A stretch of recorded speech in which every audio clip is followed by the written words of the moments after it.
Well, hello, gamers, and welcome back to Gaming with the Guys, Bungles After Dark. This is our special spooky Halloween special. Why is it spooky? Well, it's Halloween. We're taping this the Thursday before Halloween, and why are we making it spooky? Well, the reason why it's spooky is we are going to be covering top 3 Cult of Yurei, the spookiest of spooky factions in all the Jawar Islands. So we're going to talk about the undead, the yokais, the kamis that are all restless, the karai, the skeletons that's name I cannot pronounce to save my life, all of that stuff. So to help me with chilling tales of our top threes, which I'm sure will maze and astound you or horrify you, which is probably another reason why this is a scary, spooky edition. Joining me, I am going to bring in my partner in crime. He's dealing with his own scariness, as in a small child who's surly at the moment. Gaming, Jason. Oh, Surly puts it lightly. I think he just knocked out, so He just knocked out. Okay. yeah, so that will make things a little bit easier for now, but then he'll Ooh. be a little terror when I put him to bed. No, he won't. He'll be delightful. No, he won't be, but it's all good.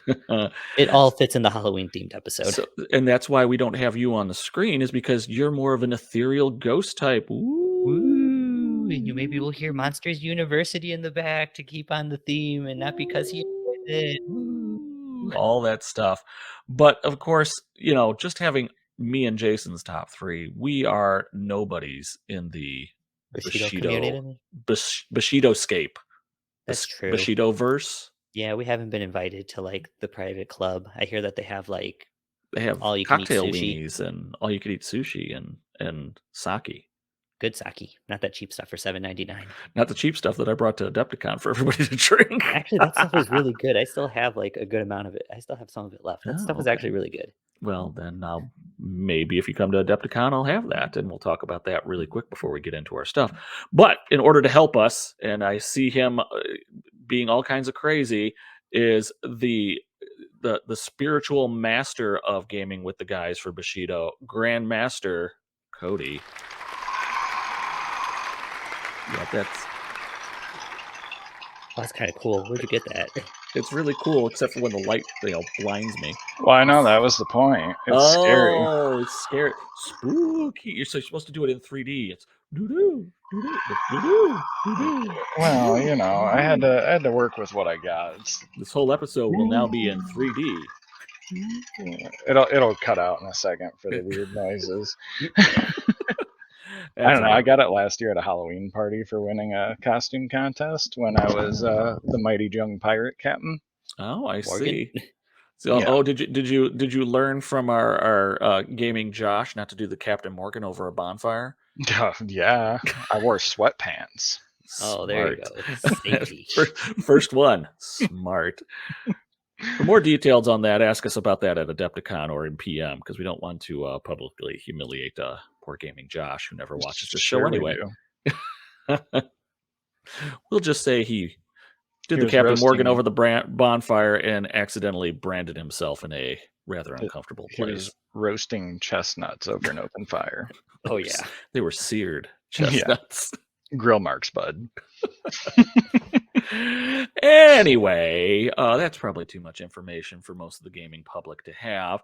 So tonight we are going to be getting into the wherewithal of the. I'm trying to sound so intelligent, and I'm just butchering it. We're talking about what's going on in the gaming community. Well, no, not so much a gaming community. We're talking about cult. Well, I mean, there's that too. Which one? No, I'm just kidding. Cult of personality. No. No, Scientology, of course. That's easy there, Tom Cruise. All right. Isn't Tom Cruise a Scientologist? Now break through like my window or something? I think he might. No, I think he finally got out of the Church of Scientology. I don't know. Nor do I care. But we will be talking Cult of Yurei. Oh, okay. About Jung Islands. But on top of that, I'm going to briefly touch on, well, first, and again, this will kind of date this thing, for those of you that are considering going to Adepticon, Their open registration for Adepticon will be, is it 1 o'clock January 8th? Yes, 1 p.m. 1 p.m. Central Standard. Time, U.S. Yep. January 8th. It's a Sunday. They will open registration for those who are those who are curious. There will be a Grandmasters. I heard it is supposed to be scheduled for pretty much all day on Friday of Woo. Adepticon. But added this year is a second event for Bushido, one that will have less prizes but far more glitterati and fun. That will be the Thursday night event, which is more of a casual drop-in, get-together, play, test out the list that you're not going to play, test out the list that you are going to play, come and learn the rules, demo things, just come out, have fun. We'll have a whole bunch of boards out, we'll have a whole bunch of terrain out, and just throw down and do some stuff, and maybe we'll have some random prize giveaways or whatnot. Depends on if I win the Powerball. I don't know. We'll see. Didn't they draw that yesterday? Yeah, I didn't get the ticket because Oh, you were because late to the 7-Eleven? yeah, they shut down Powerball sales at 9 o'clock. Apparently, I'm hoping no one won, so the jackpot goes up. But I haven't checked, so Hopefully no one won. I'll have to go buy one. there you go. I was supposed to. I was texted as I was gaming last night that I needed to go buy a Powerball, and I'm like 8:30, and I'm like in the middle of a game. How could I do that? That's not happening. No. Unless Todd gets a lottery machine in his store at Grognard's. That'd be We should ask him about that if he would add that. Seems like a bad idea. We've trust me, my Friday night gaming group with them doing dungeon role playing. We come up with lots of dumb ideas that the store owner of Grognard's I don't think it's a dumb idea. I think it's a bad idea. Go sell your magic cards, buy a lottery ticket. It's a win-win for him. I don't. I'm just. Yeah. That's one of it's probably one of the better ideas that we've pitched to him. Not my idea was I was going to get the store next door and make the mac and cheese emporium. Oh, there That'd be you a go. cool one. Yeah, because we needed a restaurant, and then I had to punch a hole through the wall because he doesn't allow food in the store. Oops. Wisely so, because we're slobs. Well, and we eat weird smelling kebabs. Oh, those Char kebabs kebab are is so so good. It's so good, but it does smell awful. It depends on if you get the marsala fries. You always have to get the Marsala fries. I don't get the marsala fries. They're so good. I know they are, but they hurt my tender tummy. Oh my gosh. I'm an older gentleman, all right? I have to be careful. Hurts the gamer bod. It does. Apparently. Oh no, I've got the gamer bod down. I'm just sitting. That's why I'm sitting down. Well, yeah. Yeah. But so trying to not get back on track here real quick. So Adepticon, if you're going, that's going to be so sock some time away. 8 o'clock Central. I'm sorry, 1 o'clock p.m. Central Time, U.S. Sunday, January 8th. Registration opens. I think it goes until February 28th. 27th or 28th, Yeah, something like that. Well, unless it's a leap year, then you get one then more it goes day. to the 29th. Yeah, but who cares? With Adepticon, if you've never gone, it's always better to sign up early, even if you don't necessarily care about the swag bags and whatnot. Within the first couple of days, just depending on the event, especially with how much traction Bushido's getting, Yeah. it could sell out. I don't know. I got 32 seats I put down for, or no, I put down for 34. I think we're doing 32, so that way I could have some overflow. Last year we had 23 with a ringer. We took us to 24. Yeah. I'm hoping I don't have to use a ringer this year. We'll see. Other thing too, beyond Bushido, a lot of your seminars and other cool stuff fill up kind of quick too. The painting seminars fill up like lightning. It's insane. If you want a painting seminar, don't even look at miniature games. Just go do your painting seminar first. Check out, then go back in and add more, because otherwise you will not get it. I think they have a preview. I think they'll preview what events are going to be available, or at least up until whatever's been logged up until that time in December, early December. Yeah, it's usually late November, mid-December that they'll start rolling out who's going to be there for vendor hall. They'll show the whole catalog of events that have been registered so far. I got mine in early enough where I should get our table space, because this year I'd like to do 2-hour rounds to make sure that we have plenty of time. And due to popular demand of people yelling at me saying that I wasn't feeding them and torturing them while playing their games, You provided snacks. The I snacks provided were snacks and provided. booze. What Exactly. more do So I need? therefore, it was just the weak blooded. I stayed away from the booze. I had to focus up. Oh my god. But if I lose round one, then round one is boozing time. Yep.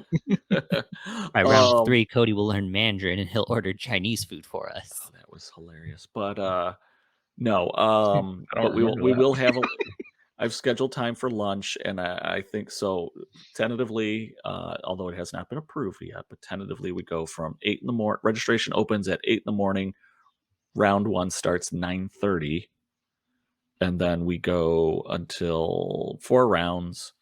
I have all the tables till 10 o'clock, so that way I don't have anything. And the way that I gauge my time, I have a half hour to an hour teardown, depending on how quickly I throw prizes at people. Just chuck them. That's pretty much what I plan. I'm gonna get one of those t-shirt guns. Yeah. Shooting a samurai sword out of a t-shirt gun. So you know why it we might not be a arrested you samurai today? sword this year. I've been told that samurai swords are not a good prize to give. Yeah, if you're going to Europe, or is that just the UK? If I was down in Texas, I'd be giving out handguns. So that's true. It's all tell good. us if you're, for those of us outside of the United States, tell us what your laws are regarding swords and importing them, because apparently you can't do it in the UK. Well, and so when somebody took a look at the sword, they're like, no, this one's obviously a replica. It might actually pass and get through, because there was like no edge to it. Oh yeah, it was blunt. As dull as all get out. I have it right. It had a point. You could stab somebody with it. That's about it. Yeah, you can stab it's someone with a pencil. That's true, but it's cooler when you do it with a samurai sword. I don't know. When the Joker stabbed the guy with the pencil, that was pretty cool. He didn't see it coming. That was so non-Bushido-like. That had no honor. No honor whatsoever. No, I have another idea for prizes. I just have to get off my tail and get them done. And I think this prize will be far cooler. I know what it is. And yes, so I'm going to win it again.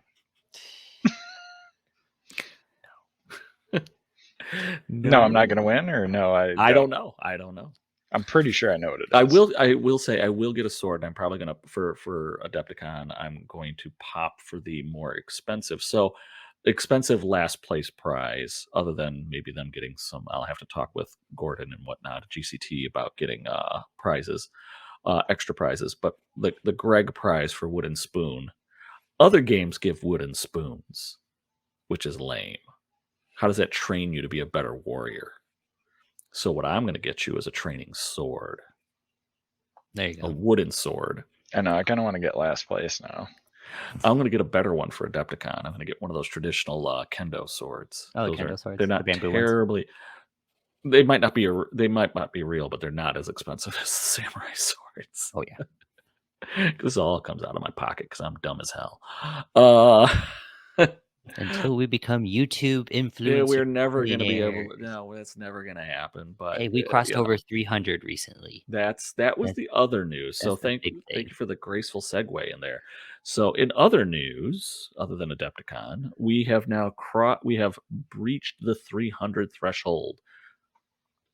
We are gaming with the guys. Hoo-ha. Push someone over into a pit. I don't know who. So for those who are subscribers, thank you so much. We do appreciate that your subscriptions and your listening and watching our stupidity week in, week out, and maybe every 2 weeks when we take a week off. We'll keep on doing it, and hopefully more people will keep watching, and it'll be good. So thank you again very, very much for that. But that was quite the milestone for us, and then all three of us are really, really happy about that. And to kind of expand our audience, which takes me into the next part of this, is some of the other games that are coming, and that was what I was playing instead of being a good boy and playing Bushido on Thursday. Whoa, okay, that was. How do you have a mirror image on that? That's because he's got the nice hardcover. Oh, that is the game that we've been playing recently as Moonstone, by Goblin King Games, I believe it is. We'll get some videos up on that soon. We're working with our buddy Dr. Dice, and you'll see him more on Instagram, and he's put some things up. But it's kind of like a fairy tale miniature game. But the trick on this one is you only throw dice once, kind of in the game for initiative. Otherwise, everything else is card driven, and it's all about bluffing, which, as evidenced by my epic failure on Wednesday, Yeah, I was gonna I say am terrible at. his attitude. Yeah, I played one game and yeah, Giants, bad. that's also true. But don't I'm not gonna think- lie. Like Dr. Dice also had that one badass that was just like, I ignore this and do this. And I was playing my gnomes because I'm trying to stay thematic with my Friday night role playing group where we play a rowdy band of gnomes, and so they have gnomes in the game, a whole faction of gnomes. So I played the gnomes, and gnomes are one, slow. And two, I just didn't place well because I had some weird depth perception thing going, and I really should have flipped table sides in both of my games, and I would have done phenomenally better. Yes. But I did not. I was looking for other boxes of Moonstone that I have, and I couldn't find any. I got a bunch everywhere, but the figures are gorgeous, resin figures, very very nice. Yeah, I mean, Decent quality. I will say their resin Suffers the same issue as Arena Rex. Just no. feeling them, they're. I feel like they're lighter than the Arena Rex stuff. Arena Rex is a little more brittle. Yeah. For those who aren't familiar with Arena Rex by Red Republic Games, that they do resin figures, 32 mil, and they're good. Their mold lines are not terrible. Their flash isn't too bad, but they're very brittle. There's minimal flash, but it's in obnoxious places, which goes without saying. Hold still. I'm trying. I know. It's all that caffeine you drink. Yeah, definitely. I'm just trying to show the example of some of the sculpts. Yeah. It's hard to see. It's better on the website, but Yeah. Let's see. I could always share some while I'm talking. Or Jason, why don't you share while I'm talking, and then we could nix you if Okay. you go to Moonstone. But it's and then just go to miniatures and pick some of the factions and run through those. What was I saying? So the game is a lot of fun. The card mechanic is unique and interesting. You have your magic, which is arcane, which is everything from shooting a gun to casting an actual magic spell. That's where the bluff mechanic comes in really heavy. And then there is your melee, which again you do with card mechanic. And what's interesting is the creator of the game is really into for exercise and things like that. He does a lot of sword play. No, don't do that one. Go up. Oh, I just did singles. No, to go to browse or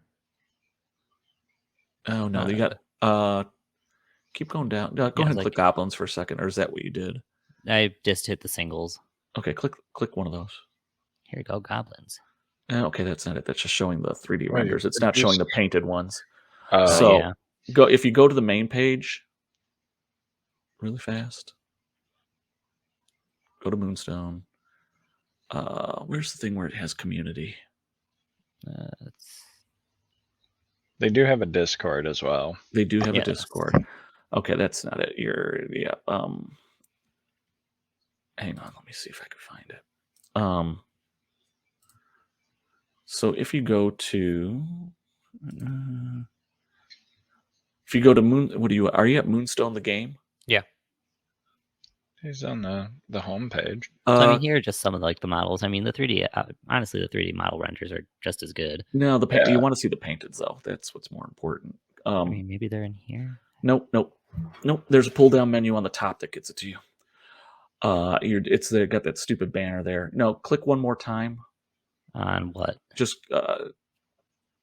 see. I went right to it, so that's what's frustrating me. No, see, I have a whole different homepage. Oh, well, if you're interested, you're in the shop. That's why. Yeah, they got Halloween specials. Yes. Well, get out of the shop. I'm out of the shop. No, you're not. You're still in it. There's nothing else that I can do besides shipping in my in a profile So that I don't have. go up into your bar and get rid of shop. No, in the actual place, the URL, Oh, and get rid of shop. I guarantee that this will not do anything different. Okay, Behold. you didn't get rid of shop. It's at the front. Oh, that's so dumb. Now try it. Scroll up. There you go. See where it says miniatures? Yeah. Oh, Okay. So now if pick one. So yeah, if the people who decide to catch on to Moonstone decide to listen to this episode, they need a little bit more of an intuitive web design than that I need to alter Don't my click URL. on those. Just zoom in. Don't click on them because it'll take you to it'll take you to the packages. Yeah, so those are the figures. They're very nice. If you've ever seen Brian Fran's Goblins, or I think I said his name right, Goblins or Fairies, it looks like the miniatures were very much influenced by that style of art. Got messed up, turning into a butterfly. He was turning into a fairy because he's part of the Dominion. Anyway, this is one of the many games that we're into. There's another one called Carnival by TT Combat that we're looking at that we'll probably be playing in the near future. But trust us, we're not abandoning Bushido completely. It's just, oh, there are my gnomes. Poor, sad gnomes. Got their ass kicked. But more importantly, there's Mama Gimbal. So if you thought Misao's voice was gone, you are so mistaken. So all right, kill her first. So enough of that junk. Go ahead and stop sharing, Jace, because then I'll do that. So we'll get on track to what we're actually here for now that we've wasted 20 minutes of your life discussing some of the things that we play in Adepticon and it's all good. junk. Based on our timing, we wasted another 30 minutes just bullshitting with ourselves before anything. We should really put our start time at 6:30, so then when we actually start recording at 7. I had to eat so that way I wouldn't pass out during this. We'll just do the speed run. All right, so we are talking tonight Cult of Yurei. And before we get into our top 3, just a reminder, the top 3 episodes that we do are not generally going to be, when we're picking our top 3s, we're picking them with a mixture of what we feel are most competitive, or it's just something that we feel reflects the faction the best, or is just a miniature that we just darn well like or fear because we've played against it a lot. So your mileage may vary on what you think should be the top 3, and that's kind of why we do it. You may not agree with us, so tell us what you think your top 3 is. And Cult is so damn big, it runs into the Silver Moon issue. That's the other thing. Cult has a very large group, and looking at the they have a large selection of miniatures. A lot of them are real good, but what I did notice, and we kind of talked this a little bit, sometimes you got to run those miniatures in bunches. And that makes it really hard to select one. We had a little mini argument, but when everybody sees my top 3, both of you are going to be Gaming Jason and Grandmaster Cody are going to be like, what the hell did you even bring that up for? Because you didn't even pick one for your top 3, dumbass. That's okay. That's all right. That's all right. Yeah, it's all good. And other thing too, I think Cult is the largest model line. I think in all the Bushidos. Oh, yeah. Because I remember Grandmaster Cody was like, "Hey, I got duplicates of my Cult stuff. You guys want that?" And then after you looked at everything, it was like, "Holy shit!" Well, yeah, it was like retail is way more than what I want to spend to rebuy some of the stuff. So yeah, just put it in simple green. Yeah. All right. So to dig into this, we're going to do it basically the fashion that we did the last few times, which is we'll all present our 3, we'll all present our 2, we'll all present our 1. And from what I've been hearing from everybody pre-recording on this is some people's 1s and 2s may be changing. Because no one can really settle down on what they really, really like for sure. So we'll find out what that is. So with that being said, let's start with the Grandmaster himself because, well, he is the Grandmaster. Of Temple. Temple, because all of his cult is in the soup right now, probably. Well, no, just because I rely on Kata because I roll too many 1s. Well, there you go. So with that being said, what Grandmaster Grand Ghost, Ooh. Grand Poobah. What is your number 3 Cult of Yurei figure? I think we're gonna go for number 3 with Mo Ises. Wow. Okay. This is going to be a really quick episode. All right, Mos Ices. Mo Ises. You will never see a more wretched hive of scum and villainy. Yes. He's a Barakuman, 15 rice. He has 2 melee, 3 ranged, 4 move, and a key stat of 2/6. Both his key and his melee are boostable by 3. He has a knife at +0 with poison 2/1, which is kind of nice, but don't get him in melee. He's terrible. What? He has assassin. He's got that smug ass look on his face that you just want to bitch slap out of it. That is true. That's why he's melee dice too. Yes, he does have assassin. He has cultist 1/6, which is always nice. Always nice. Starts out with disguised 5. He's got evasive, fearless, resistance 1, and scout 1/0. Very helpful. So yeah, very helpful. And then he's got 3 key feats. The first one is Heed My Word, 2 key, simple, target within 6, not base to base with an enemy, and perform a walk with the target model. If the target is an enemy, you must first succeed an opposed key test with the target model. So that is huge, being able to position your models, especially since a majority of cult is slow. Bingo. Legit. Yep. So getting that extra move is huge. Yeah, getting the extra move, plus it's only 2, it's a simple action. He can move up himself and, help push up someone like Gok or, Gok or any one of a number of Karai or Gasha. The skeleton. Gosh, I wish I could say their name. Yeah. Duru skeletons.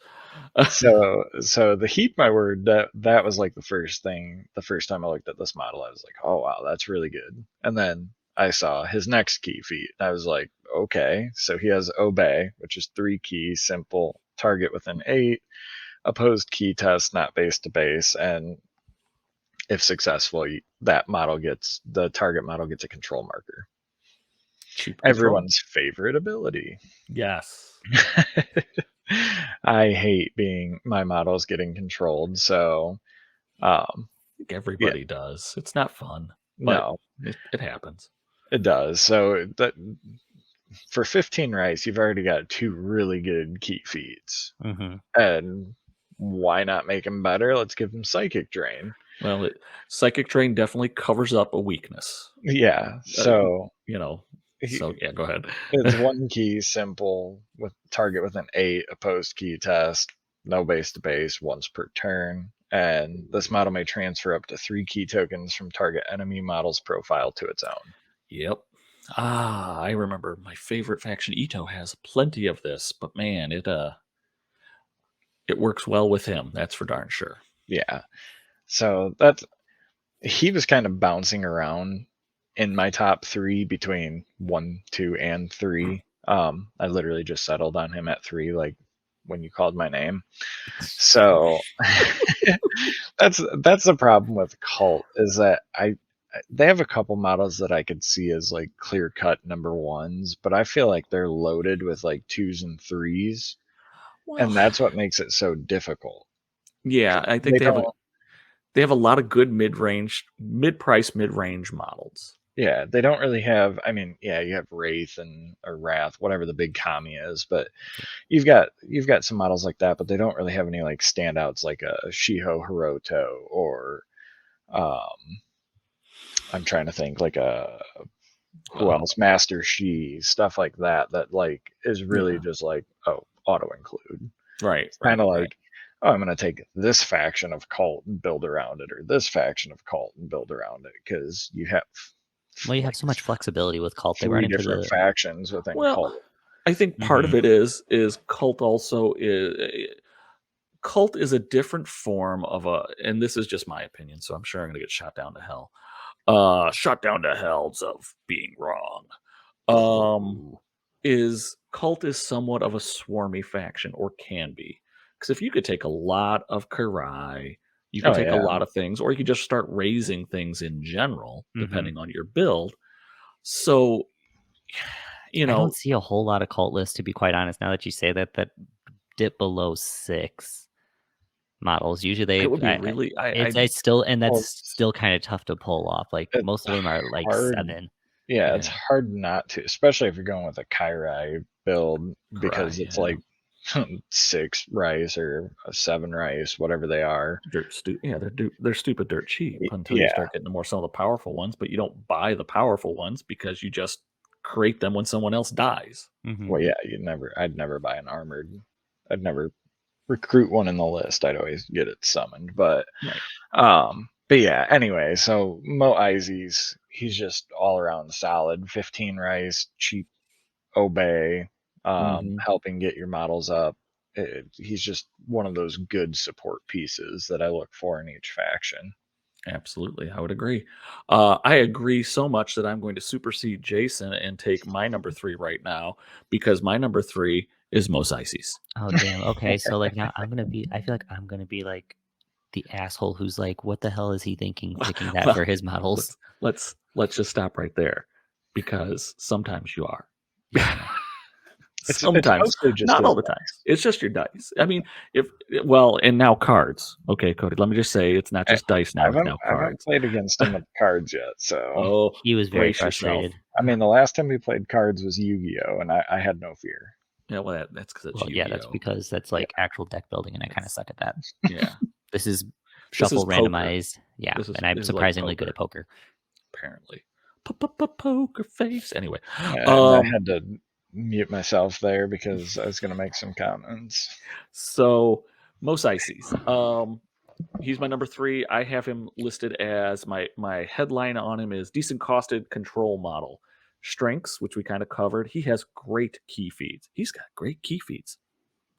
Heed my word for mobility, obey for control, psychic drain to help with one of his weaknesses. All of them are very useful. The only downside I would say to any of those keys, well, which I'll get to in his weaknesses, so I'll wait for that. He has disguise, which helps him, helps protect him from 1 key models until he's revealed.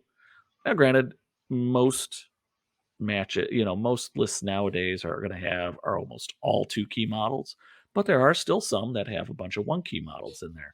So having that means he could ignore it with impunity until such time, because he could still use all of his key feats until he until he screws it up or he goes and gets a scenario action or something like that.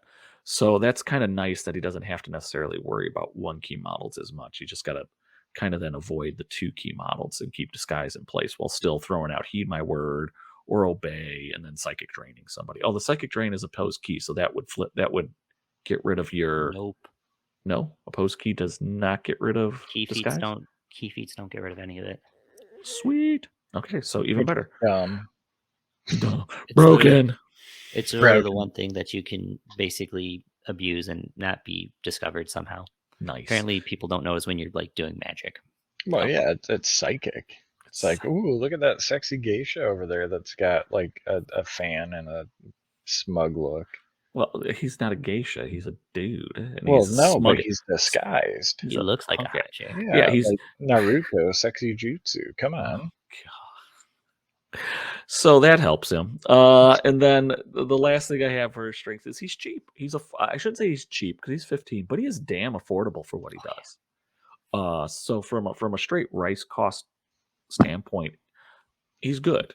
You're gonna get your rice worth out of him one way or another. Whether it's he stands him back and kind of pushes the forces forward with his heed my word, or maybe pull a model in that's closer, or he does an obey here or there when you need it, and then his psychic drain is really just to keep him topped off. Weaknesses: he's key hungry. I mean, look at those key costs. I mean, he does generate 2 key, but man, heed my word is 2, so that means on turn 2, you're probably not gonna. You might use heed my word on turn 1 to get something up the field fast. So you want to get that obey.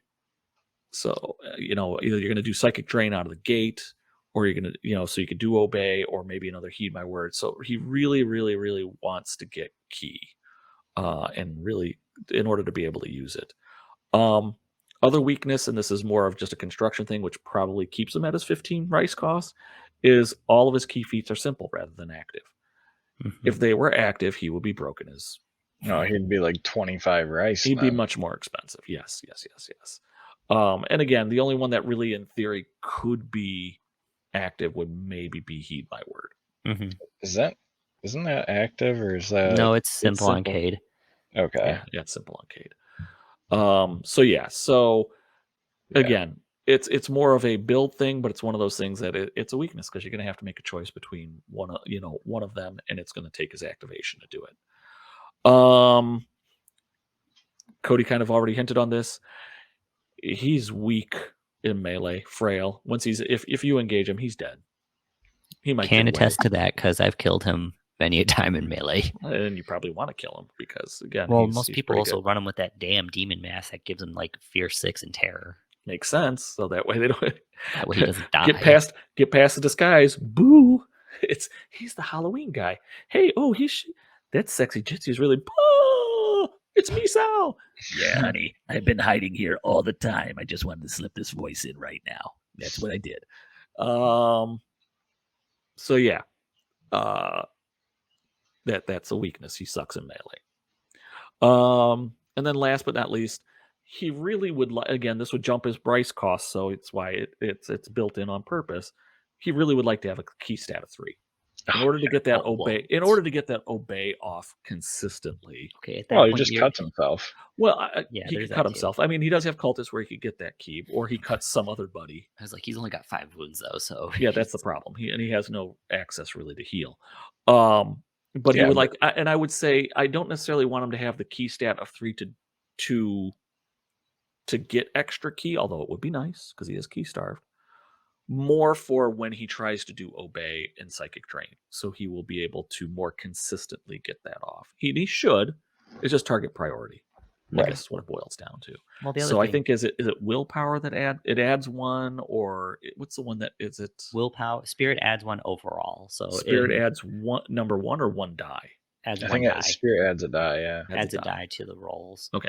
And so yeah, he's kind of the one that would probably want something like that. So that way he's not gaining extra key, but he gets that leg up when he's rolling dice for. Well, I mean, he's still got resistance, so I mean, he's not going to get taken advantage of. Yeah, that's nice. You're rolling dice. Oh my gosh! Yeah, no kidding. How did you roll a 9 on 3 dice? It's called a 6 and a 3. No, it's a 6, and then you get a 1 and another 1. Yeah, that's all. Bushido dice, Bushido math. Come on. Bluffed. You bluffed. Shut up. So Mos Eisley's, he's my number 3. Those are my pluses and minuses on him. So now we go to Jason. If Jason says Mos Eisley's, this is going to be really fast because we've already wasted a lot of time on this. So what, Jason, is your number 3? Eco. Eco? Who? And Eco was his name. One of the skeleton with the axe. Oh, nice. I don't like that guy. I just passed him up. Eiko.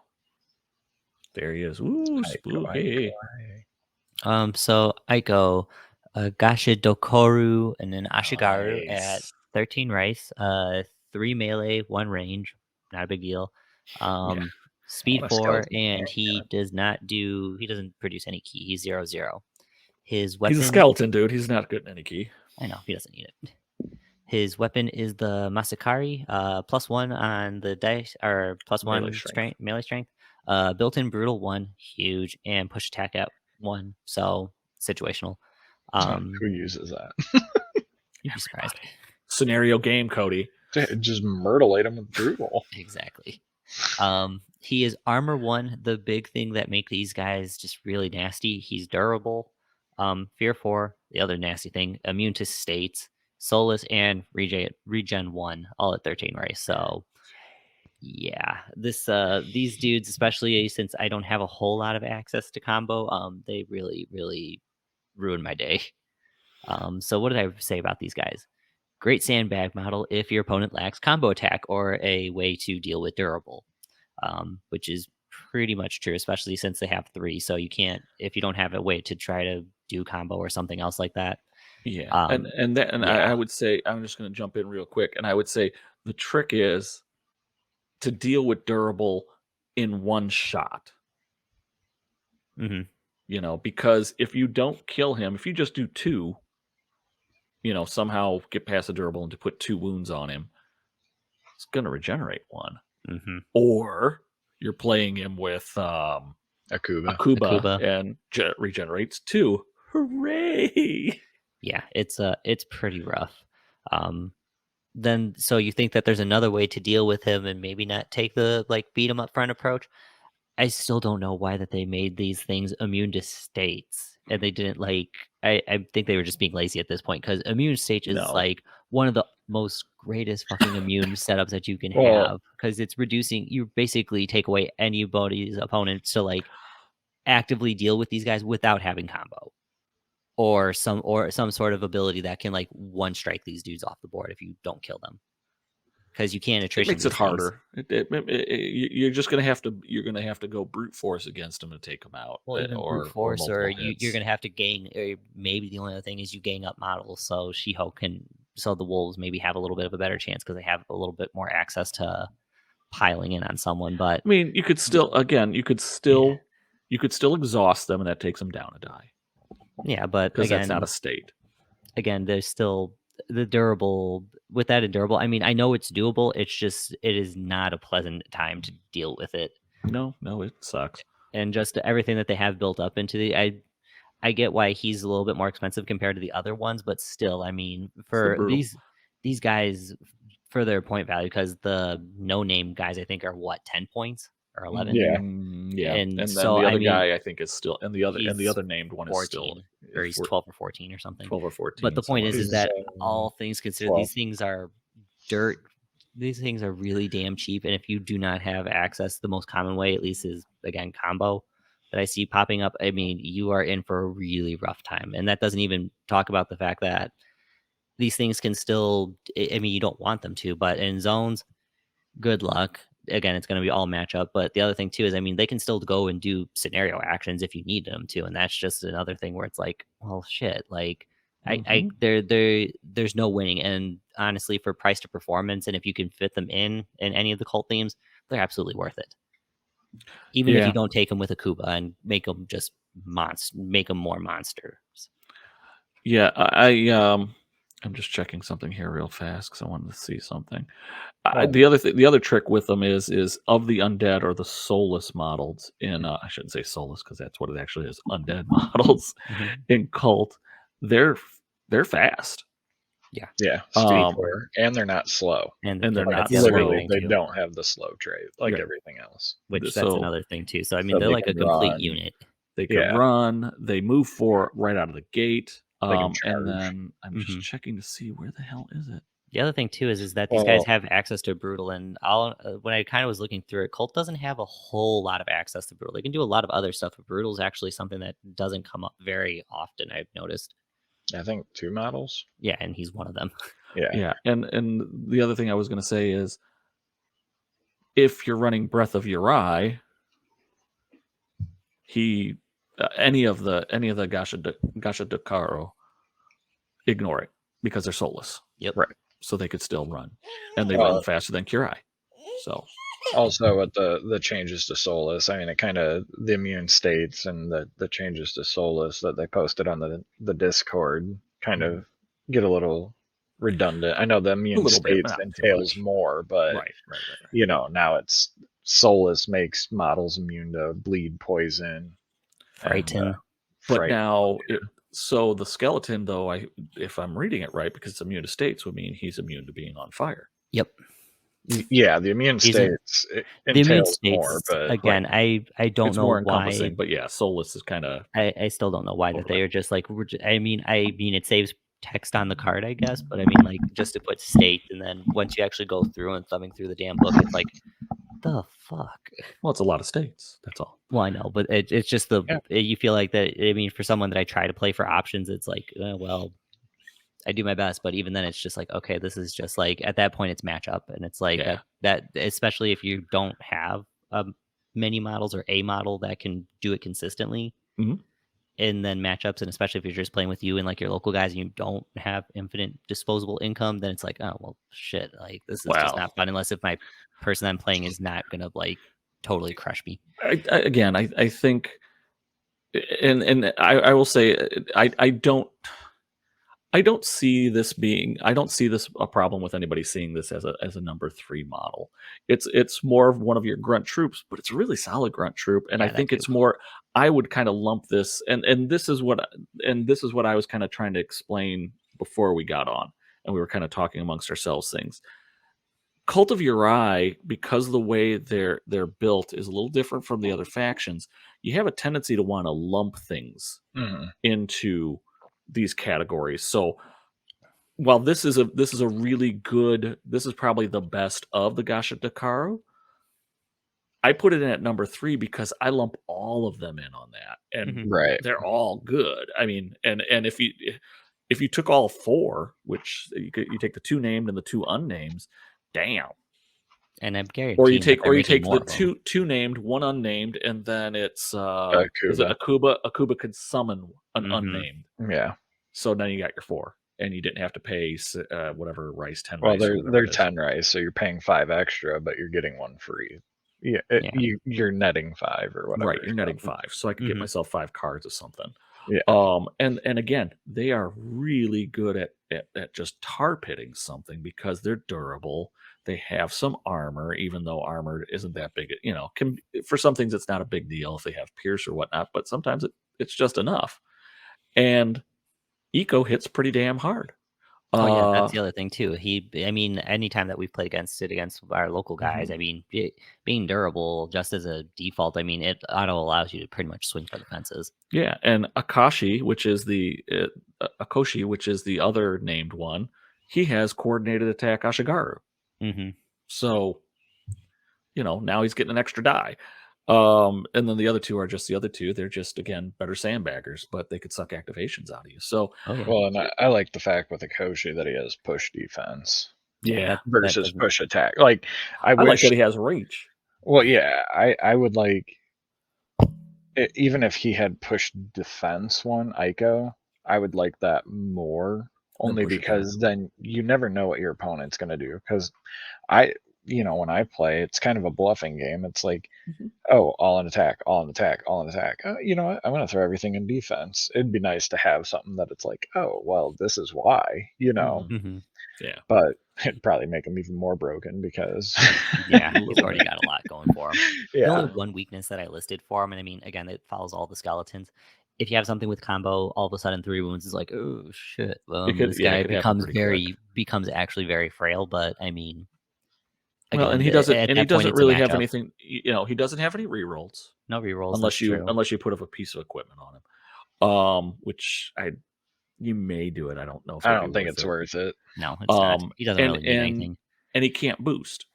So Right. exhaust it, and then now he's 2 dice, and then Mhm. that combo attack becomes that much better. Although with Eco, that's the hard part because he has brutal, so he's always adding 1 in there no matter what. So it's Yeah, like he's always throwing. It's like he's throwing 4 dice now. He'll be throwing 3 dice when he's exhausted. hmm So you kind of If he's gotta, throwing everything in attack. that too. yeah, you might as well. Yeah. You But know. if you're going up against a combo model, at Then you gotta least be throw careful. 1 in defense. Well, yeah, then it actually evens the game out because it's like, oh well, combo. I mean, combo 2 or 3. It's like, oh crap. Yeah, if you land the 2 on there. So, Yeah. Again, when you're kind of looking at this, Eco is probably the best of the skeletons, but I kind of take this in my mind as The the skeletons. skeletons in general Skeletons are fill really this good. role, but this is probably, in our opinion, and by rice cost, it's probably the best of it, and it probably because it mainly has brutal on there, which means it's like it's pitching 4 dice. Honestly, that's the reason why I put him as number 3 versus the Mhm. other one, even though he has coordinated as like, no, to me, this is just better. When he's got armor, the other one's got armor too. Yeah. So Yeah. that makes it that makes it even better. And then put Yeah. a Kuba in there, and hey, everybody regenerates too. F you. Woo. Basically, Up yours, children. Jason's number 3. Insert skeleton X. I'm surprised it doesn't have Rise. Okay. Or last. That's the War Machine Day. War Machine Days. All right, so that's Jason's number 3. We've already done my number 3. So Cody, we'll Yeah. come back to you. I What is will. your number 2? So this is perfect because my number 2 is Akuba. Woo! Akuba. Thank God. Now I feel like I Akuba, actually picked Matata. well. Kuba, Matata. It means you're gonna die all the rest of your days. It's not Akuba. problem free. The Cubinator. The Akubinator. Barracuda. He doesn't look happy. Or I she. know, nobody in Cult looks happy. No. They The just children killed, do. That's they wrong. just Actually, killed their Doc looks kinda sister. happy. Well, yeah, but But anyway, reasons. so Akuba, Yuta, Shugenja, well, however you say that, 15 Shugenja, rice, 2 melee, boostable by 3, 3 ranged, 3 move, and a key stat of 2 star, boostable by 2. She is unarmed, even though she has 2 of them, at -1 melee strength. She has a ranged attack, which is death magic, +1 on the strength, and it's 2, 4, 6. I actually think they renamed that. Yeah, it's dead magic now, Dead magic. Okay. according to the app. So Dead magic.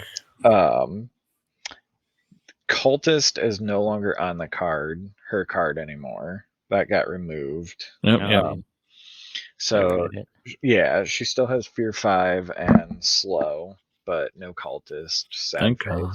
Yeah, that would make her even better, and then you really wouldn't need the other sisters. So Right. the front of the card, but the back, or well, her key feats. So the first one is Corrupt Essence. It's 4 key, simple action, target within 6, opposed key test, not base to base, and only once per turn. And you target enemy model, exhausted model. It gains 1 control marker and disturb flow 1/6 until the end phase. Remove the control marker in the end phase. It's awesome. Yeah, so that's really good if you're scoring zones, also throwing out the disturbed flow, and you can also combine that with what is it? I think Crush the Oppressed, which doubles the control markers. So Yeah, but what do you need 2 for? You only need 1. It's just going to go away at the end of the round on the exhausted model. yeah, One of the them one would. will, The other one and would then you stay. still control that model. Yeah, it's a cheeky little thing, but yeah, so that's the first one. Really good key feat, especially because her second key feat, From Below, Is fucking awesome. yeah, so that's 6 key, simple. It's a special, no base to base, once per game, and that is when you get to deploy a non-unique skeleton model. Boo. Oh, come on. Say it. Say it. Gasha Dokuro. Very nice. Yeah. Skeleton model in base to base with this model and not in an enemy model zone of control. So you're grabbing one of those little 10 rice skelly boys, and that's when you're netting that 5 rice back, so you can take something like Crush the Oppressed. Well, you pop it, and you pop that skeleton late game when everybody's kind of wounded. Your opponent's already wounded or whatever, and has already plowed through 3 of your skeletons that you already started with, and then pop a new one out going. No, I mean, like, dude, most of turn 1. Yeah, most people, if they're playing the Yeah. witches, play at turn 1. That's the other thing too. If you're playing with the witches, you're only paying +4 because the damn theme lets you take all the witches at -1. Well, yeah. So that's Well, even and- better. Yeah, So the other exactly. thing to remember for newer players with the Yuta, if you're playing it in theme, there's the reason why it has a star is you put all of your key on a communal card. Yep. Well, even if you play them out of theme, Well, even like if you play if 'em you out of theme, only you still take put a 'em on. Kuba, you take the witches cult or the witches covenant communal card. Yeah, it's kind of like the Bakemono communal card. So Yeah. before I go into her unique effects, I can rattle those off real quick too, because they are important. Yes. Really? I'll see if I can find their So communal card here. And it Keep going. follows into Greg's theme earlier that, I mean, really, any of the witches maybe could have felt the number 2, but Akuba is the best witch. if you're taking skeletons, If you're taking skeletons, I still think she's the best overall. I mean, I don't just to give you I don't disagree, but I also think that the bonuses you get for the other types of, if you're taking the Barakuman, you want to take Shoujo. If you're doing a Barakuman heavy, you take Shoujo. If you're doing Karai heavy, you're taking Josie. right. That's true. I mean, it's pick your flavor. But if you're just going with one, but when you throw all 3 of the little bitches together, I just value From Below so heavy. because even if you're playing like the game normal, just the fact that that Akuba, she has access to that third or to that model, even if you're pulling it out late game or mid game, if you focus with her, I mean, I just value that higher. No, don't pull it out late. Anyway, so so the first key feat on the communal card is Chaos Bolt, and this is kind of the Yuta bread and butter. So it's 2 key, simple action, target within 6, opposed key test, and basically if you're successful, target model gains poison 1, bleed 1, and a fire 1 marker. And then that's just overall disgusting, being able to put the extra damage out. And then if you have something like Crush the Oppressed, let me double check and make sure that's the right card before I keep rattling on. Yeah, that's the right one. So with Crush the Oppressed, you double the number, retaining the same values of all state markers on all models. So, you know, if you get that Chaos Bolt off, well, then they have 2 poison 1s, 2 bleed 1s, 2 fire 1s. And if that 3 points of damage in the end phase doesn't kill him, it's hopefully the 3 serious hurt points on him next time will. Yeah. So that's just it's really good. And just being able to put at least 2 damage on a non-tough model, because you know they can wait and get the fire marker off, but it's just kind of assured damage, so that's always nice. Then they have Darkness, which is everybody's favorite for 5 key, and it's an active, so that's really good. Yeah. Oh yeah. Still gonna do stuff. So, you know, you pay the 3 rice for the Breath of Yurei, and then when Sid's dead after turn 2, if you let it go that long, you can just cast Darkness every turn and basically keep it up the entire game. So it's until the end phase, all non-soulless, non-Sixth Sense models, non-Bakemono models can only draw line of sight up to 4 inches. So, yeah, just play with the lights off at that point. May as well. And One then, bump in the night. Yeah, and then to help with that, for the Yuta models, they can get Eyes of Yurei or also their anti-ninja tech. Yeah, I was gonna say that only time I won with ninjas against this list was Cody forgot that he could buy Eyes of Yurei, and I was like, oh god, if you found out, if you remember that, if I remember that, like the first turn, I've been like, oh well, I just pick up my models and I'll just go now. Yeah. So it's 1 key, active, personal, once per turn, and the model gains 6 cents until the end phase. Yep. Yeah. Or at least they put it once per turn, so that's helpful. Yeah, or if you have flankers coming on and they're gonna get a back strike on your model, you can pop that. Yeah. So that's really good. And then the last one, Unholy Vitality. It's 4 key. It's a simple action. Target within 6. Target model takes half its remaining wounds, ignoring durable, rounded down, then gains an activation counter. And then if you use it on a enemy model, you must succeed in an opposed key test.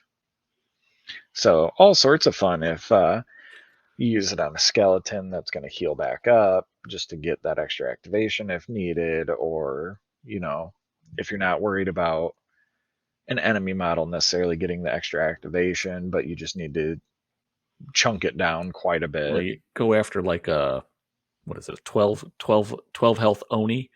Yeah, goes down to 6.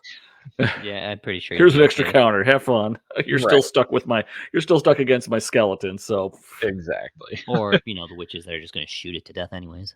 Yeah. So that's the extra key feats that are essentially on Akuba's card. Mm-hmm. So then back to Akuba, we have the unique effect that whenever this model deals a wound as a result of a ranged attack, a friendly Yuta model heals 1 damage. Yep. So including nice. herself, which is Yeah. super nice. Woman. Otherwise, it's super disheartening when they're like, "Oh, I thought I got one of them," and then you see one of your models get shot down. It's like, "Haha, I just healed it 2 or 3 wounds." Oh crap. Well, and rules as written right now, there's no line of sight requirement, no range requirement for that model to heal. Oh yeah. So I mean, if they put that requirement in there, I mean that would be nice, but Yeah, it makes sense with the dead magic. They're all kind of combined, but Yeah. yeah. But anyway, so that's always nice, just being able to heal your models, especially that's partly why they got rid of cultist on her, because she would just heal herself back up. I cut 2 and then Heal I get somebody else up. healed. Yeah. Yeah. So then the next part is whenever this model must spend any number of key tokens for a key feat, it may mark any number of wounds on its card. For each wound marked, it spends 1 fewer key token. So if you really are feeling ballsy, you can get From Below off turn 1, cut herself for 4, and you're only spending her 2 key, but then she's left on 1, so shoot everybody. So the other sisters are gunning people down with dead magic and healing them up. Or if you only take her by herself. Yeah. But and she starts gunning everybody down. Yeah. But then why you don't necessarily want to do that, unless you're just feeling way confident, is the Gashadokuro models in the warband. The same warband as this model gain regenerate +1. So that annoying skeleton in slot number 3 with regen 1 now has regen 2. Yes, And durable. And durable. It sucks epically, Yeah, especially being as a Silver Moon player where I have 2 models in faction that have access to combo. If I go out of faction, some Ronin stuff, I can bring in some help, but I don't usually play with a whole lot of Ronins, mainly because I don't have them. But yeah, it definitely sucks, and then I have to usually give up whatever that is, or I pray that like I get to a Kuba and then can try to maybe start making some headwind. You throw some resources at the skeleton, but you just did not get that 3rd attack on the turn. Then the end phase comes, and Akuba's there, and the skeleton goes, "Hey, I'm back to full health." Right. That's why, if possible, ignore the skeletons, go after her. Yeah, if you can. Go after the Yuta. But it's hard because the skeletons are designed to jump you and sandbag you, and then the Yuta goes in and goes, "Oh, I'll shoot in a melee. Oh, I hit my skeleton. I don't care." Or they'll just use my skeleton. They'll just use Chaos Bolt, which is a key feat anyway. So who cares? Yep. Yeah, so that's kind of why I put her at my number 2. I really think, kind of like what we've been saying with Cult in general, like really any of the Yuta sisters could go here. Any of the 3 Yuta sisters would make a valid number 2. And I think it really, any of the 3 could go there. So again, it's kind of another group. If you're playing in the theme, you definitely want all 3 in there. Oh yeah, absolutely. If you're not playing in theme or playing themeless, or you're playing ordered for battle, but you're Kurai heavy, you're Bakuman heavy, you're Gashadokuro heavy, then you're going to maybe take a specific one. Right. So yeah, that's ugly. I just personally, I like Akuba. I like playing with the skeletons, and I think Akuba is also my favorite of the 3 sculpts. Okay. All 3 sculpts are quite unique and interesting, but I really like Akuba just because there's like so much dynamics and movement with it. It's like, yeah, I'm moving slow, but I can't really tell what you're doing. And it's summoning skeletons. Yeah, I mean, it covers all those things. I mean, like, spoiler, that's my number 2, and pretty much we've covered all of that. So I went with originality. It's like, take a skeleton and I take the good sister with her. All right, so Jason's already chimed in on Akuba number 2. We're cruising along tonight, gentlemen. This is supposed to be, it's scary, spooky. Oh my gosh! Everybody's great fear. Everybody's fear is we're going to be done in a reasonable hour. Oh my gosh, because we don't want to get to the witching hour. Pepsi, send me my mini fridge. Whatever. All right, so that means I get to do my number 2 then. Cheeto. So that's one flaming hot Cheeto. So what might you say? Did Greg take a Yuta? No, he's already said he didn't take Yuta. He spits on the Yuta. It's Procuro. What do you think he took? He took the Undead Tengu with dual Procuro. No, he did not. That's his number 1 then. No. His number 2 is Waka. Waka Gaka. Waka. I have Gok's Lantern. That works. I took the big yokai Gok. I like this guy. I like the figure. I love the figure. Personally, the figure. I've already dropped the word "fuck" enough times. It's I getting didn't mean to it's say getting it though. visible. That's the problem. I really do enjoy this figure, and it's just cool looking. But what? Let's get to know Gok a little more personally, shall we? And why Greg is stupid enough to take him as his number 2. I don't think he's a I bad mean, choice he's for a number 2 at legit all. number He's 2, and legit. I mean, So he'll show up again Again, later. are you playing Kairai? Look at God. that's the thing. A Yep. lot of these figures you take based on what You build the around them. swarm is going to be. Am I Yeah. taking a swarm of 4 skeletons? A Kuba. If I'm taking a swarm of Bakurbin, I'm taking Shoujo or something else. If I'm taking a swarm of Kurai, You're taking Gok is probably going to be one that you're going to throw in there. Oh, absolutely. So Gok, who is Gok? Gok is a yokai. He is a 20 rice model. He has 3 melee pool, 1 range pool, 4 movement, 2/7 on the key, which is an odd number, but hey, I'll go with it. And he could boost his melee stat by spending 3 key. He has a melee attack. He has a big meaty fist. Actually, it's just called fist. I added the meaty part on there because he's a big model. He's large and in charge.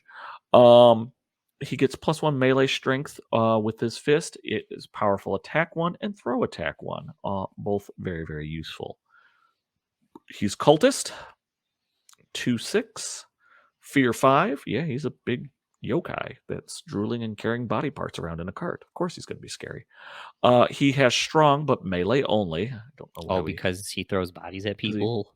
no, he doesn't have a throw attack. I just whatever. He is stupid. We'll give him that. And tough 1. So, and he has I think he has 9 wounds or 2. Yeah, this guy's like a whole 8. bunch of weird Yeah, he's like odd 9 numbers. wounds.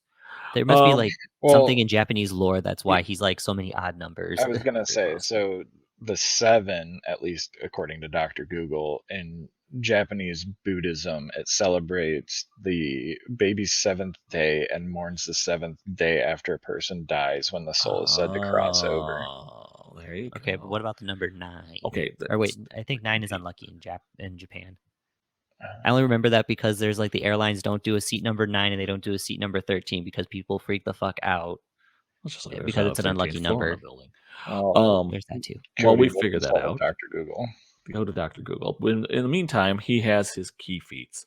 Cloud of Flies, 2 the 3 key feats are Cloud of Flies, Enveloping Mist, and Pestilence. All of them fairly solid. Okay. Cloud of Flies, 2 key, active, aura, base to base. Base to base.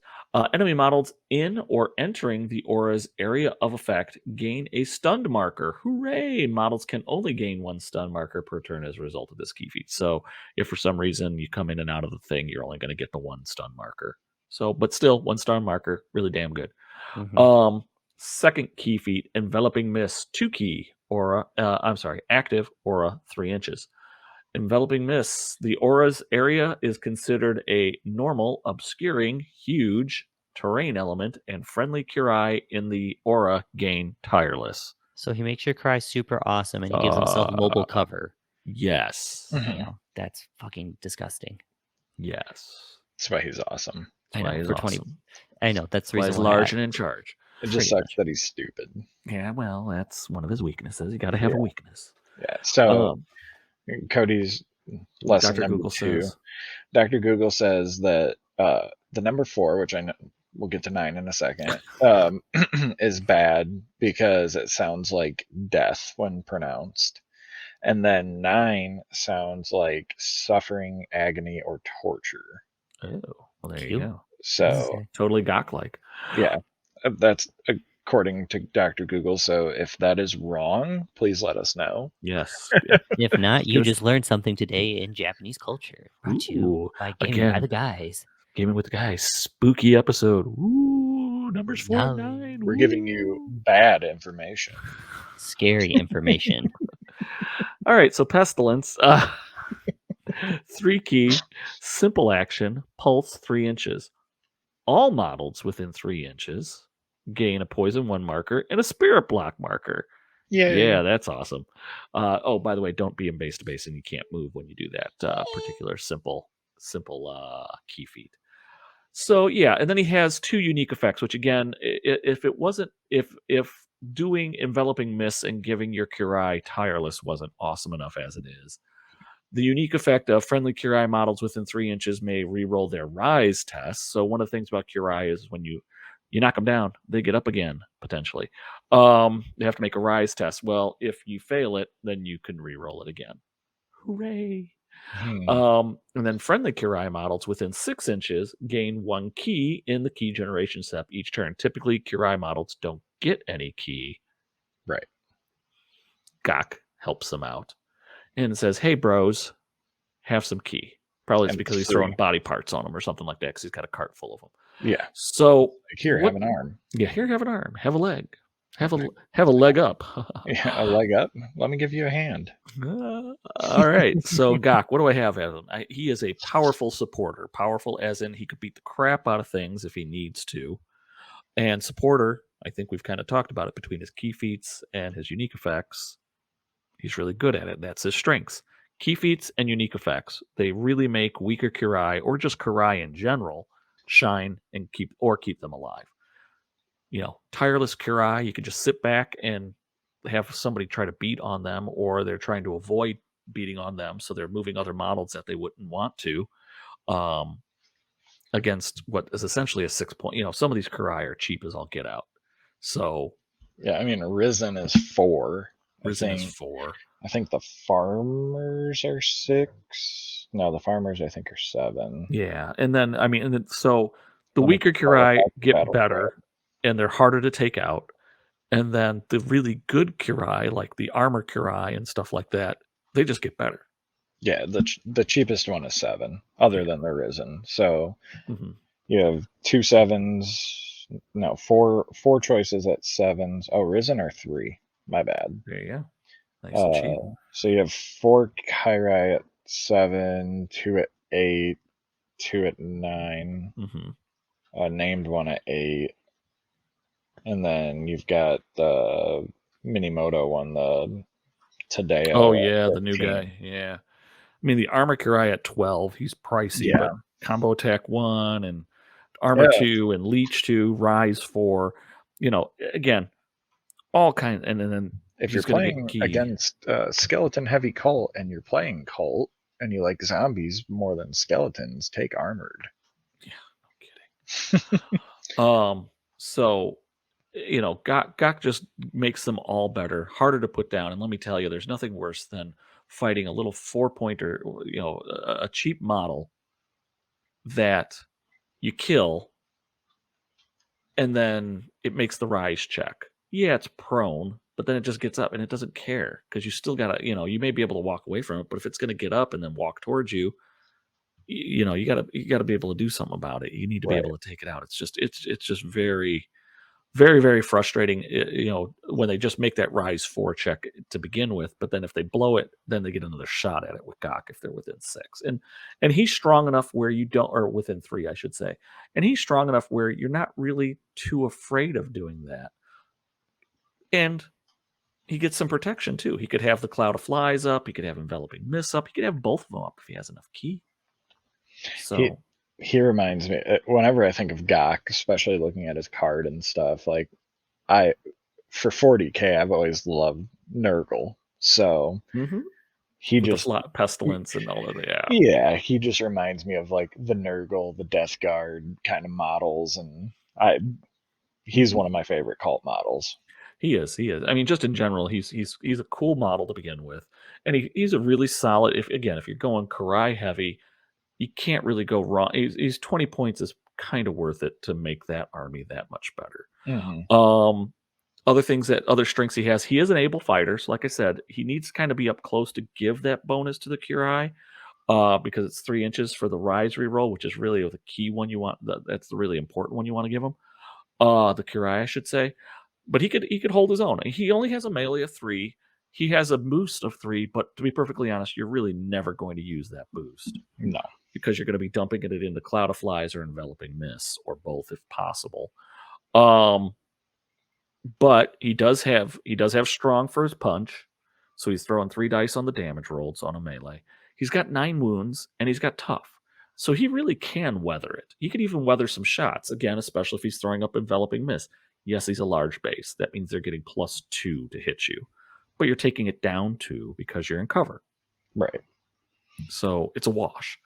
So yeah, just really And if good. you want, you take Arashi's fan. Yeah.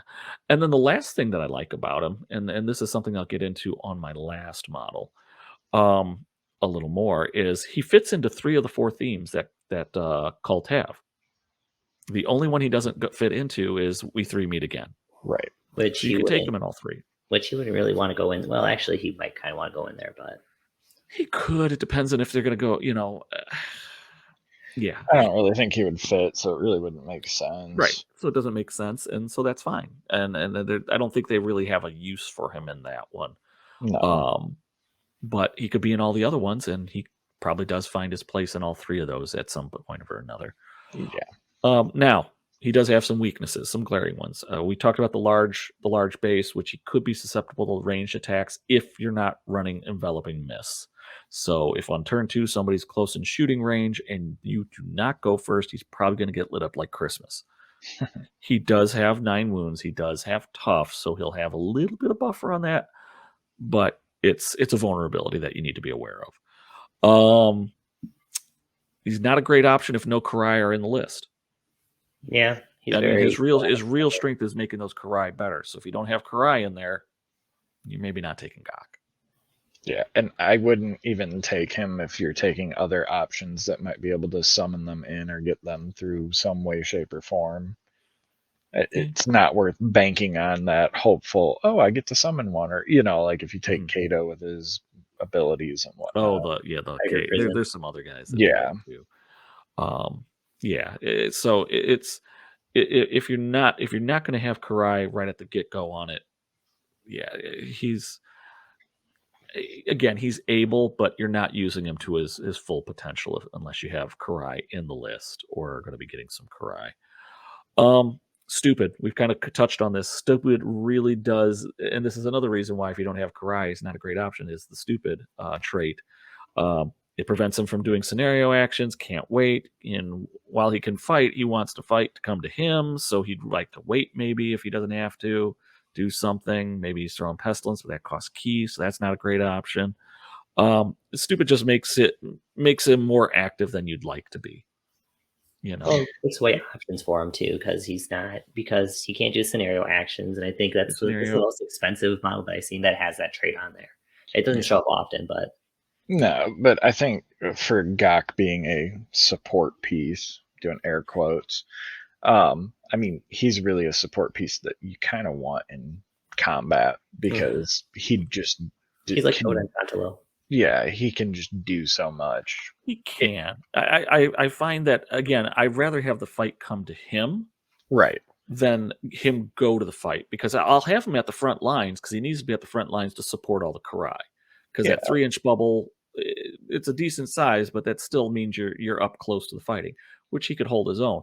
But because he can't wait, because he can't do those you can't take a scenario action, that means you may end up being a little more aggressive than you'd like to be with him. Well, yeah, possibly. Or you wait until the end and then you beat the shit out of something. I was gonna say he can also be your finisher. Right. So you could do that. Just you got to be put a little more thought into using him than you'd like. And again, he would be this will be the first thing I'll say it. If he didn't have stupid, I wouldn't be all put out of shape about using a 20-point model to flip an objective. Right. Yeah. Well, especially given how he is. I mean, he wants to be up there anyway, so if the option presents itself, do it. Yeah. Well, he's stupid, so he can't. Well, if he didn't have stupid. You know what's hilarious about him, though? He can run. He can run, so he's got that going for him. So yeah, and then what's the last one? So the last one, he's not a consistent or reliable fighter. He can fight, but he's not really good. No rerolls. His boost will probably never get used, so he's really always pitching 3 dice, maybe 2 if he's exhausted. So not a great option for fighting. But again, if he has to, he can do it well. Or I shouldn't say that. If he has to, he's able to hold his own. Whether you're going to put him full defensive or you're going to put a little bit into attack, and if you're able to land that blow, throwing 3 dice for damage, unless it's me rolling the dice, that's a good thing. No, me rolling dice is never a good thing, but rolling 3 dice for damage, that's a good thing. I had Yeah. to clarify that a bit. So that's why I like Gok, and that's why I have him at my number 2. I couldn't justify putting him at number 1, even though he works in 3 themes, is because he really kind of he's I don't want to say he's specialized, but I think that's the best way to describe him. He is kind of specialized, even though he can go in 3 themes. He wants to be with Kyrie. Yes. Right. That's what Gaming Kai says. Yeah. All right. So that now takes us to what has been everybody's bane while we've been doing this top 3 is what are everyone's number ones? Cody, as you are our current Grand Master in North America, or just in our neighborhood, what is your number 1 Cult of Yurei? Scare us. So I could not figure out what model I wanted to take, so I took. So Breath Cody of picked my Yurei. Cult of Yurei dice. That's No, his number 1 pick. I picked Breath of Yurei. No, I'm just kidding. Hair of the Dog, Breath of Yurei. I don't know. Breath of Yurei. Yeah, the fog. No, actually, I took Makotai as my number 1. Kotai. I'm totally forgetting who Makotai is. Basket. The guy with basket Oh, head. basket head. Another 10-point control model. Yes. This So guy's cool. Makotai, he's 10 rice. He's a Barakuman, Shisei, she shells by she shore. So he has 2 melee, boostable by 3, 2 ranged, 4 move, and a key stat of 2/6, boostable by 3. He has a melee weapon called Black Magic at -2 melee strength. Yeah. I don't know. He's a black magic person. Camouflage 4, so we all know cult players take breath, so you can't target him outside of 4 inches. He's cowardly, but he has fear 3. Ooh. It could happen sometimes. I mean, the cowardly part with fear 3, it's just kind of like, okay, whatever. Don't show him. That's why he puts a basket on his head in case he comes across a mirror. Right. Yeah, fear 3. Honestly, I'd like to see more oddball fear numbers, like even Gaming K says so. Yes, or stuff like that, just because it can happen. Mm-hmm. So yeah, it's always kind of nice because it's like, oh, you're kind of scary, but are you really that scary? Yeah, you're scary. yes, I am. But he's light-footed, which is really nice, and he has 6th sense. So I mean, just having any form of fear, light-footed, and 6th sense on a 10 rice model, you're already kind of ahead. Those are some very good traits to have on anything. I mean, again, the fear is low, but 50-50 on a 1 rice model, or a little better than 50-50 on a 1 rice model, or a little. There's a good chance that they're going to pass on a 1 rice model. But anytime you're making something roll a die. Yeah. Yep, that's the big thing. Or Snake Eyes on a 2 key model. Right. Which I roll enough of, so right. He scares me.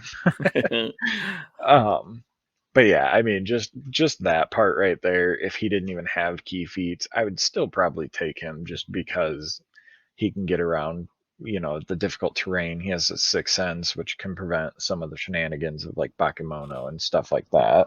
Mm-hmm. And sort of anti-ninja. Not that he's really scary to ninjas until we get to his key feats, but yeah, it's just nice having a little extra anti-ninja tech. Yeah. So with that being said, he has 2 key feats. I'll start with the second one because we've already covered it. That is obey. So again, just an opposed key test. If you're successful, the target model gets a control marker. Yep. And that being on a 10 race model, kind of ridiculous. Pretty good. Yeah. He could boost his key stat. Now, granted, it'd take you 6 key to do it, and he doesn't have cultist or anything, so it's harder for him to get that extra key. Right. But if you really want to get something control and can get 6 keys somehow, yeah, turn 3 could happen. It's doable if you find a way to do it, but still, it's just nice. Yeah, on average, you're trying to, or you're going to be controlling or attempting to control another 2 key model, but still, it can happen. It's a Mhm. roll of the dice. Yeah. And with him, you're not really. I mean, you're not investing a whole lot. 1/10 of your list is being able to potentially control and really throw a wrench in your opponent's plans. Yeah, absolutely. So that really good. And then he has lure, which is 2 keys, simple, target within 6, opposed key test, and can't be base to base. And target model not in base to base with friendly model gains an impetuous marker, must declare a walk action its next activation, and must move directly towards this model its full move, changing its facing so that the model is in its line of sight.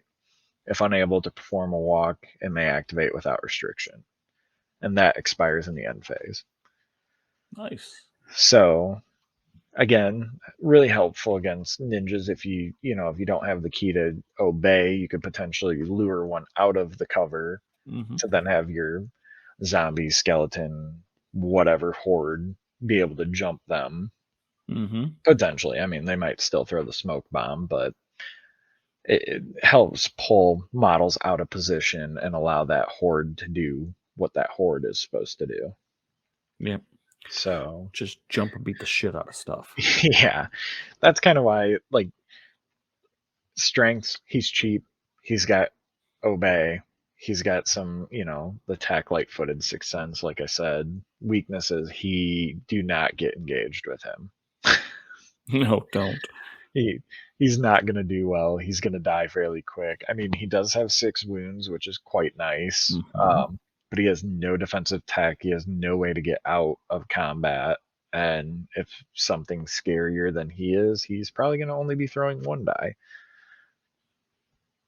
So yeah, but overall, cool model, and for 10 rice, you really can't go wrong putting him in as many lists as possible. I think he can go in all but one, maybe. I don't remember if he goes in nightmares. I don't think he can go into nightmares.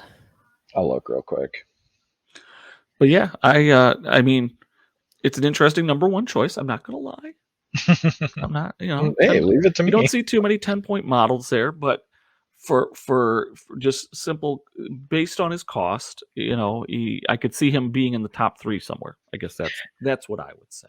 Yeah, I mean, I really struggled to find a top one. Nothing really stood out to me My as number like one is the the best. number one model. I will argue you because I think I know what it is. I don't think you do. But I really struggled finding the number one. So really, like, all 3 of mine are number 2. But I had They're to much order number them. 2. I know they're number Yeah, 2. they're number 2. They're dookie. Oh, They're Boom, dookie. boom, But boom. he actually can go in all 4 themes. that's There nice. you go. Yeah, so that gives you a lot of utility. And I'll tell you, having something with obey in with the Yuta sisters, that sucks. Yeah. Especially at 10 points, and he's Oh, he's yeah. protected by skeletons. Hey, come on over here and play with me. Oh, look, Right. you ran into my skeleton friends.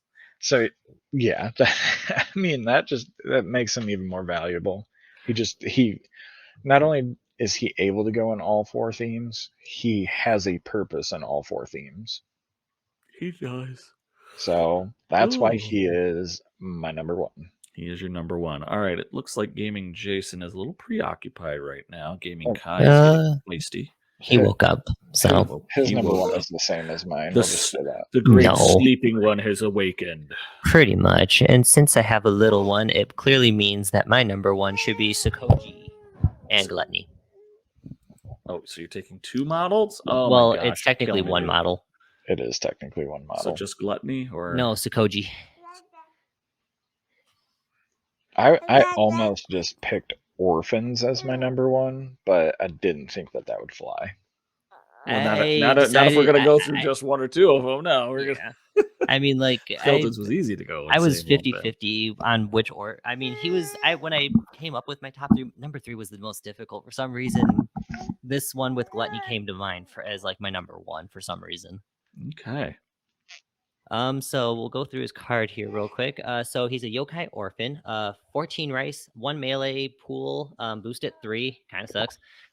Range 1 sucks. He has no move stat, but he can boost at 1. Key statistic of 2/7.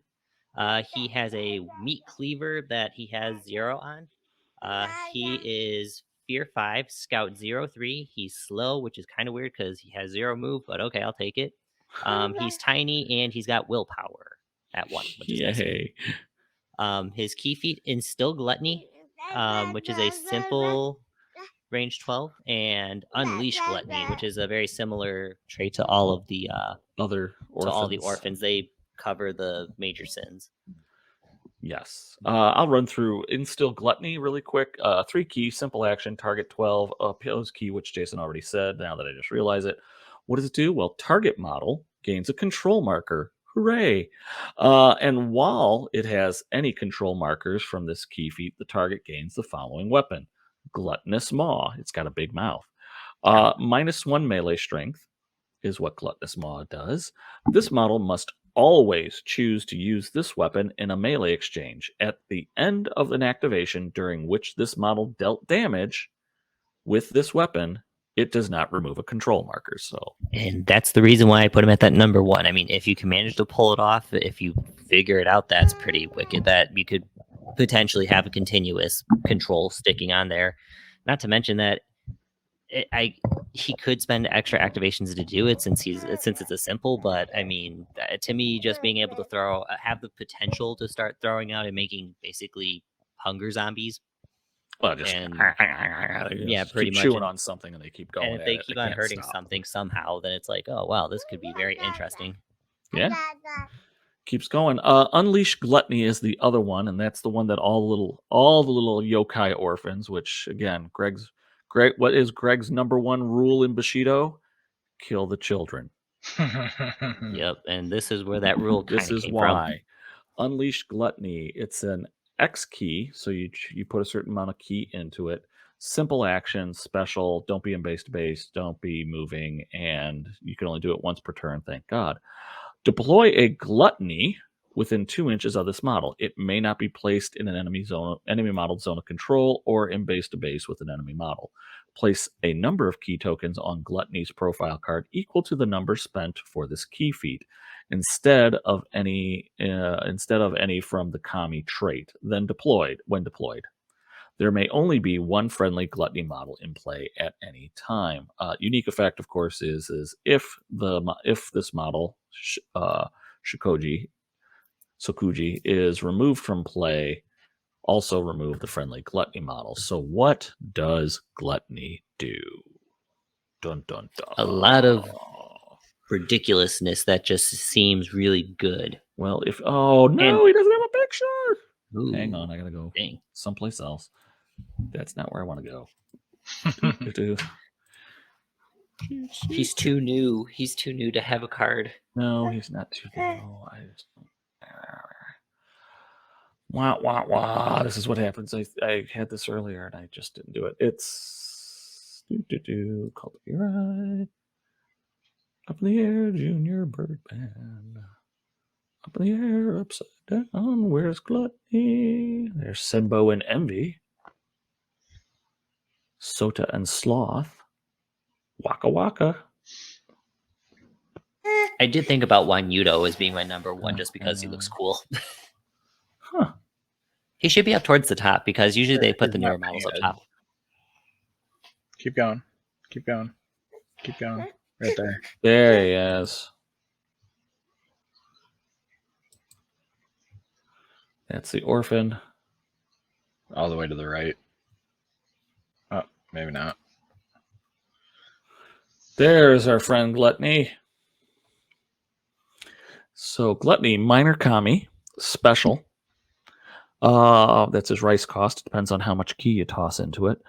He boosts he's got a melee stat of 3, movement 3, range 1, 0-7 on key. So he could have up to 7 key. He can boost his melee stat by spending 1 key. Weapons, he has claws. They're sharp, 1, and melee strength of +0. Fear 5, insignificant, intangible, Kami, and soulless. Because, being a Kami isn't bad enough. You have to be soulless. He has 1 key feat. It is called Swallow Whole. Sorry. Swallow Whole. is real 5. nightmares getting swallowed whole. Yes. Swallow whole, 5 key, active, personal.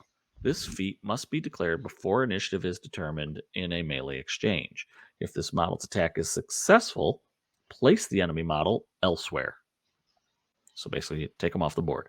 Affected enemy models suffer 1 wound, ignoring tough, if they are taken elsewhere in the end phase. For each wound taken, this model gains 1 key token. When this model is removed from play for any reason, first place any affected models in base to base with this model. If this model is not on the battlefield when it is removed from play, affected models gain flank and return to play using that rule. Unique effect. When this model inflicts wounds through a successful melee attack, it gains a number of key tokens equal to the wounded model's key statistics. It's a medium base model. So Gluttony, why do you like Gluttony so much other than it can swallow somebody whole? I mean, that's pretty much the whole thing. Is the swallow whole ability is kind of really awesome as far as like some form of board control, and you can, in a Interesting. sense, temporarily remove models from the board. And if the more models he eats, even though I mean it's a tall order to already try to get the first It's a swallow lot of hole key to off. do it. I know, but I mean, if you for some reason like if you can plan it out right, or if you can get him the protection, he can just start gobbling people up, and then it could lead to some very interesting board control. Not saying that it's easy, but if you're up for a challenge, I think that he can do it pretty good. Um, and I mean, just overall, I mean, the model himself looked really cool, but I don't know, just something about it, something for me for Gluttony, just like he's got a lot of potential there, and with just all the tools that are there in Cult, he just can be really scary. All I'll say is Full Metal Alchemist has destroyed a generation of young gamers. Mhm. Okay. Kidding. No, I think it's kind of neat. I like the idea that you could go if you really want to, you could go after somebody's most powerful warrior or big oni or whatever, and His swallow 5. Raksha hole. I mean, in theory, if because you could always summon him again if Saguchi or whatever his name is can Kuji. get enough key to do it again, you could always summon another Gluttony. But if you Yeah. could get him at 7 key, you spend 5, boost 1, and you go after the biggest model, pitching 4 dice, all in attack, because if I die, I'll just get summoned again. And try to put that guy off the board. Yeah. You know? Well, yeah, so I mean, it's definitely just an interesting idea. I mean, Gluttony's just whole mechanic. I mean, it's just so out there when they came out with the model. Mhm. So I was just like, I can't really describe how else that it is. The other, I mean, the big thing is having the orphan being able to kind of control models, and then he's able to kind of control the board if you can do it right. And like Mhm. you said, bringing in any of the Sin yokai are, I mean, they're really good. Oh, They yeah. all do their own cool little weird thing when you attack them or when you kill them and take them off the board. It's just I like Gluttonies because it's just really different from the others. Oh, yeah. It's Yeah. probably also my favorite sculpt. Of the sins. Yeah, of the both models of the orphans and of the sins. It's just so gross and again, Nurgle. There you go. Yeah. But Eating that whole hog. yeah, it's hilarious. I love it. It's just chilling on a hog and Covered in Eating food. away. Wearing that's a young Buto in training. yeah. He's gonna join Silver Moon soon. I hope. I doubt it. All right, so that is Jason's number 1. I kind of like it. It's different. And again, could you just lump all the orphans in the different sins together? You could. I just don't. I guess you do have to kind of pick one that's best. And this one's got a unique thing to it. So I kind of like it. All right. So now the question is, will I prove Cody wrong? That's all. Yes. That's all this episode is really boiled down to. So Cody, what do you think my number 1 is? Well, first thought is Kato. Yeah. Got one more. You got 2 more? So second, let's see. I think you might go with the Fuwa Caden. Nah, dang. Got one more?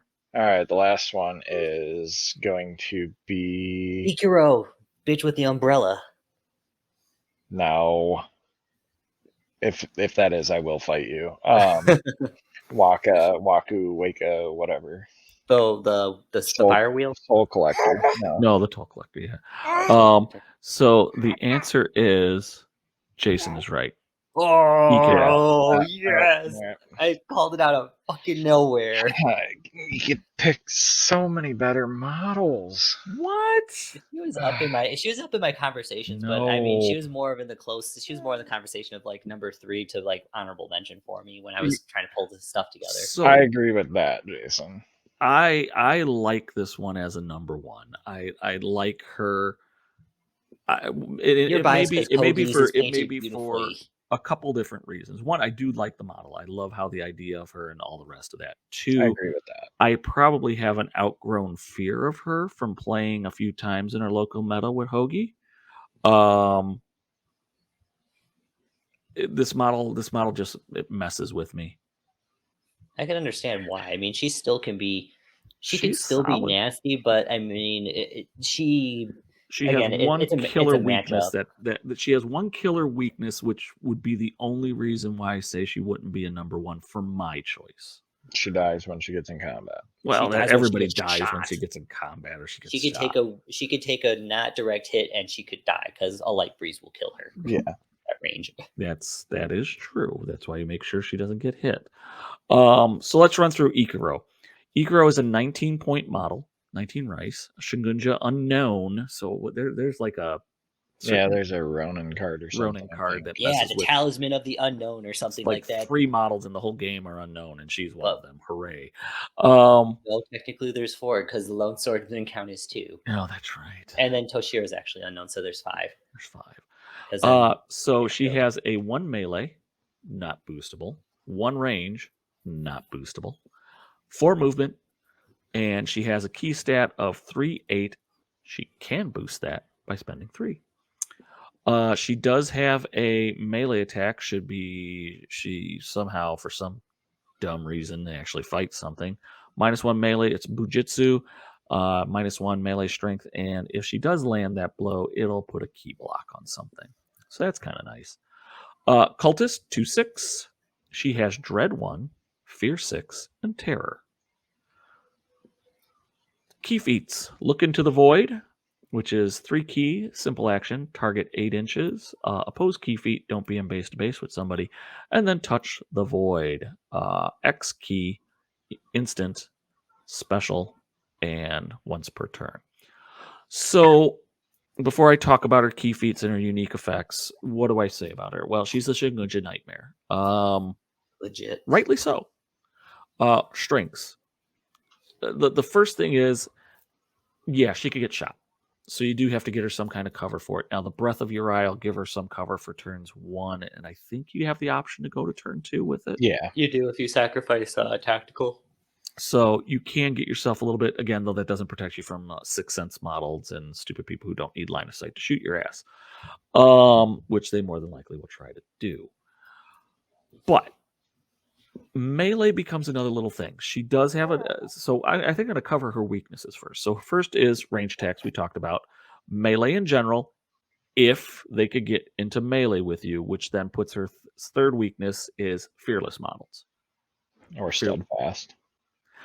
Steadfast, it'll be at -1. Yeah, that could mess with me a bit, but it's fearless and steadfast. They're going to get the penalty more than likely. Yeah, but at that point they don't care. We'll see. It depends on how many dice they're thrown in. It can only fit in one theme. This is the one that really gets me, is because I don't have the utility that I'd like with her. May not be and I say this, it may not be the best cult model. May not be the best cult model for number 1, but it is my favorite cult model. I respect that. I don't know why. I like this model. She's a really cool model. I would like her to be less cost. Yeah. Or maybe 1 more wound. I don't know. I'd say less. Just a touch. I mean, less. for 4 wounds, I think she should be like 18 points or 17. Just because, again, a stiff breeze can blow her over, and she doesn't have much else. here's the thing, and this is the key to it though. Her key feats are legit. So look into the void, and I think this is one that one of the Kenshi models has. Correct? She No, has the the Kenshi is different. Kenshi's a little different. It's the same idea, but it's different. Okay, it's so a different name, like touch into the silence or something. yeah. So look into the void. This is the one. This is one of the two that really kind of give you pause a little bit. Target enemy model, which has line of sight to this model, make a success level 4 damage roll on that target. So I do an opposed key feat. I succeed. Now I do a success level damage 4 to the target. Wounds caused by this key feat ignore armor by Minimoto. Although, of course, I'm going with 8 inches. They're going to charge my ass and beat the shit out of me. Well, they all have resistance too, so. Yeah, but I got 3 dice. I'll take that chance.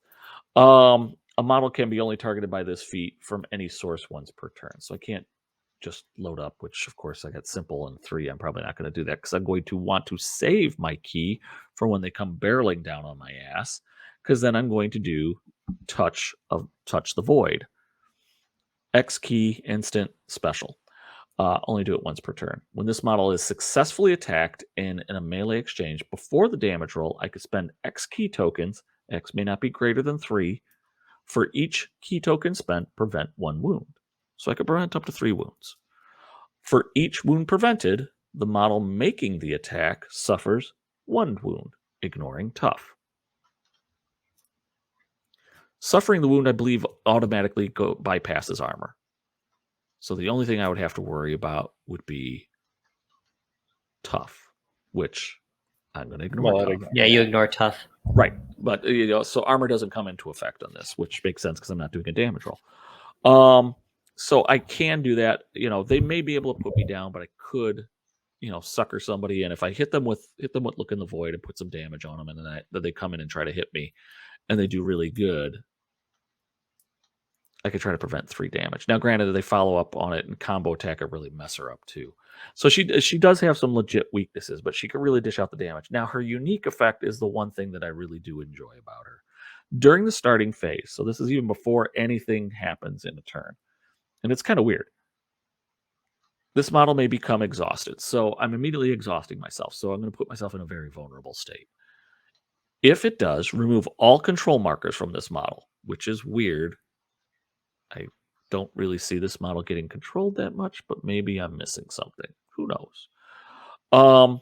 From this model, and transfer 1 key token from all models, friendly or otherwise, within 8 inches to this model. Each model that transferred a key token suffers 1 wound. Wounds caused by this effect ignore armor and tough. I don't know why they had to say armor, because you just take a wound. It's not like you're rolling for damage, but what do I know? Because people will try and figure out a way. I know. So everybody in that 8-inch bubble takes it. Now, granted, if I'm surrounded by a bunch of things and I'm popping it at 8 inches, I'm probably going to take some retribution on it. On the plus side, I've got 3 key. I'm going to probably get another 2 or 3 key from anything that I'm doing, including possibly my own models.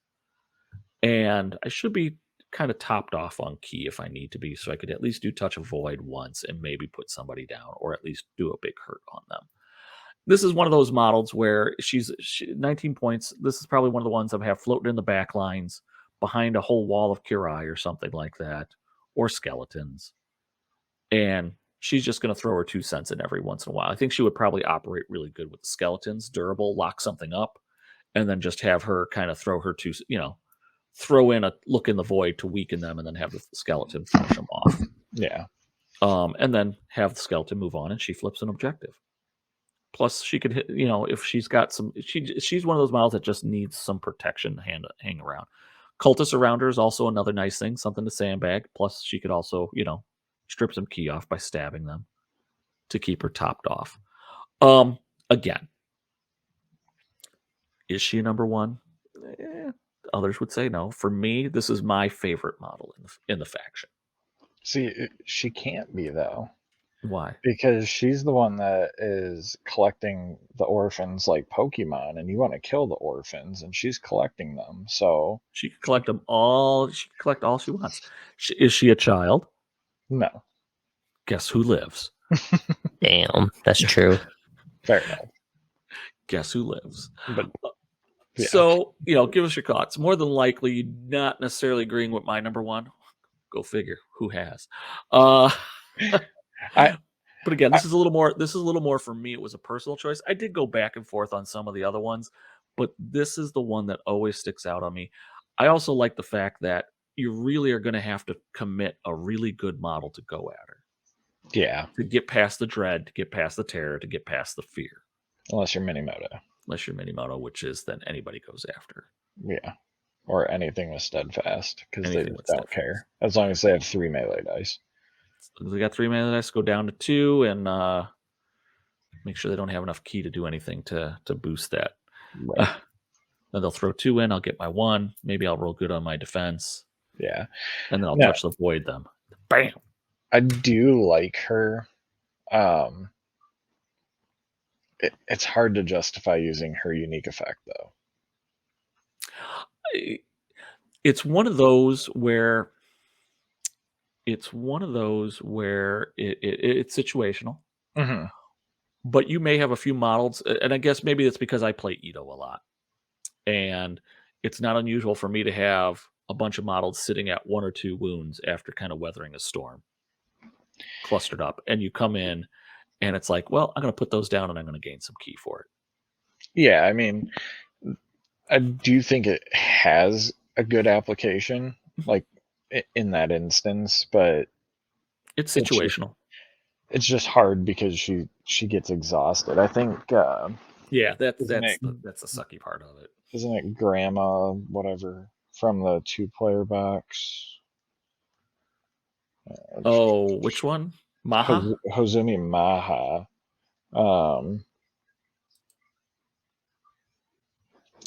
She has Ghost Fire, which is 3 key simple action. It's a pulse, and it's basically the same thing, but it's a pulse of X inches, and she gets ghosts from it. I would almost like to see that get rewritten as like more of a key feat kind of thing. Mm-hmm.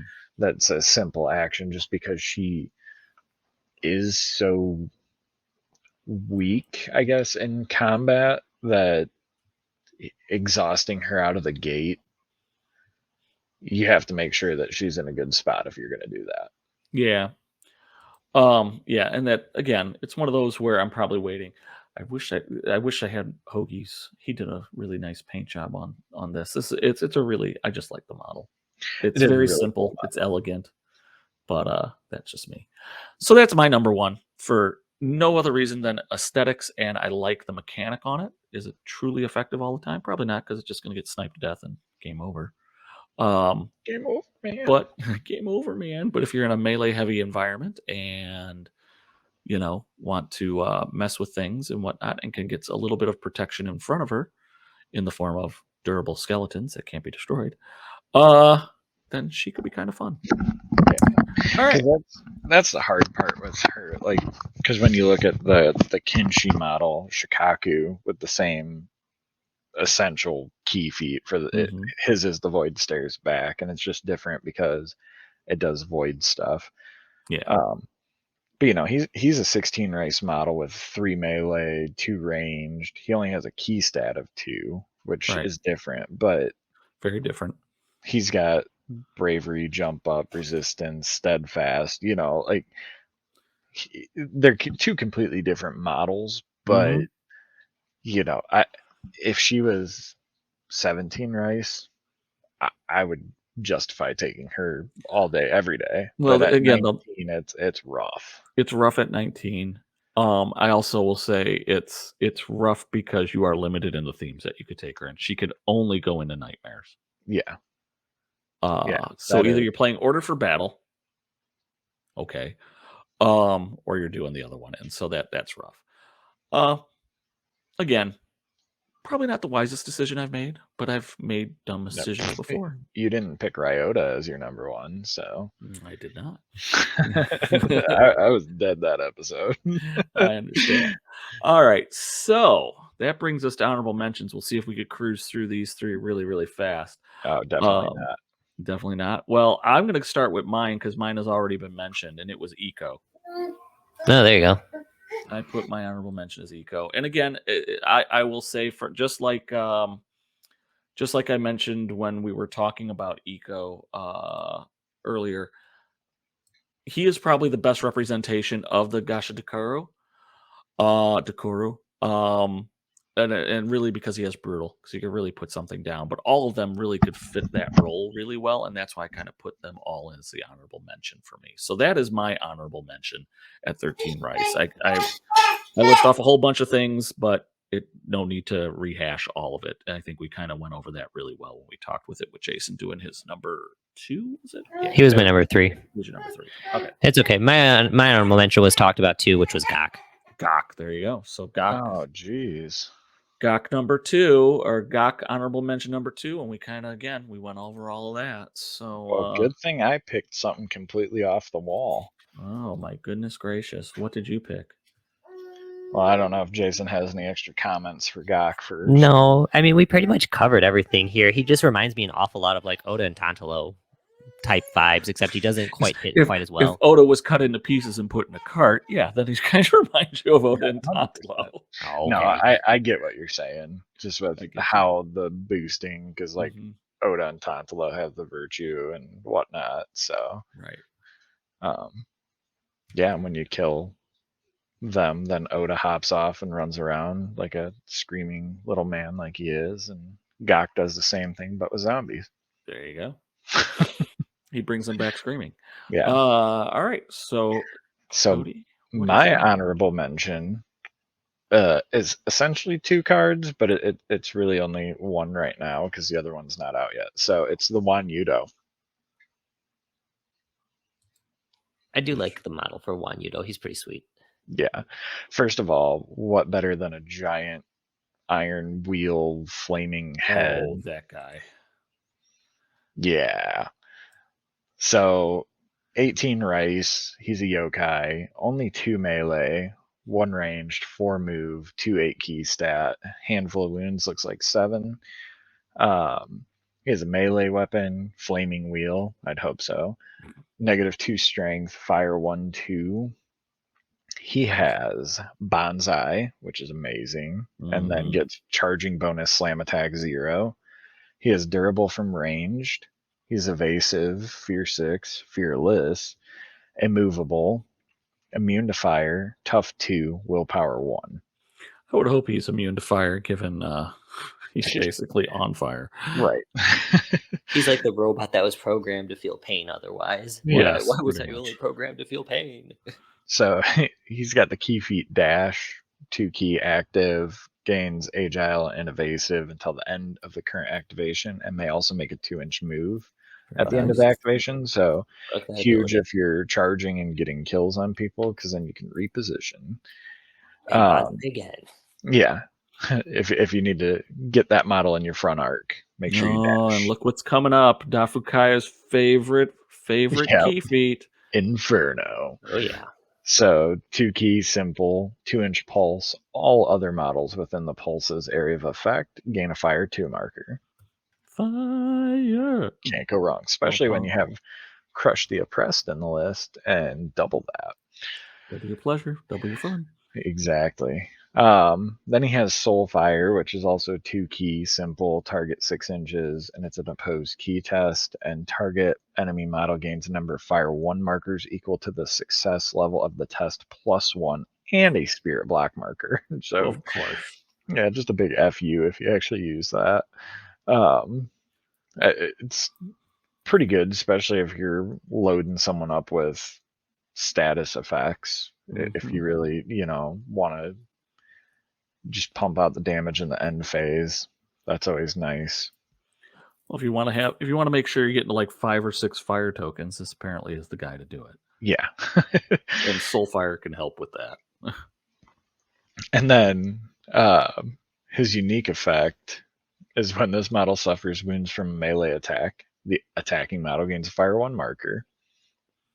And then during the starting phase, models in base to base with this model gain a fire 1 marker. That's the one that sucks. Yeah.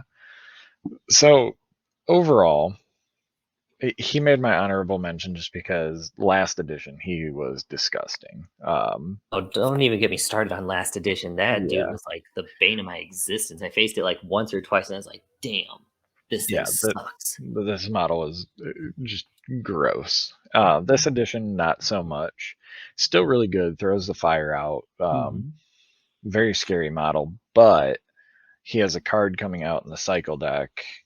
What is it? Weeping Sky. And NDA. What? That's the Or have name they of the already mentioned cycle it? deck. Oh, it's in the cycle deck now? No, that's the name of the cycle deck coming out that they've already. Oh, okay. I don't Yeah. know. I'm not part of the cool club. Well, they've posted some spoilers on the boards, and I don't remember what all's been posted, so I'm not going to reveal any information, but it definitely helps boost him up to where he was essentially last edition. Okay. I don't, yeah, it helps just because, like, I don't know why they dropped him down to 2 melee pool, especially being 18. Just kind of makes it rough. But overall, he still can get stuff done right now.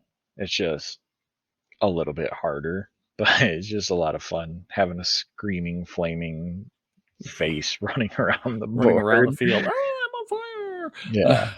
fire. Um, so he's a lot of fun. That's why I wanted to put him in my honorable mention, just because it's like, why not? And I, what's been released so far, is the attachment or enhancement, the Iron Wheel. It's 1 rice.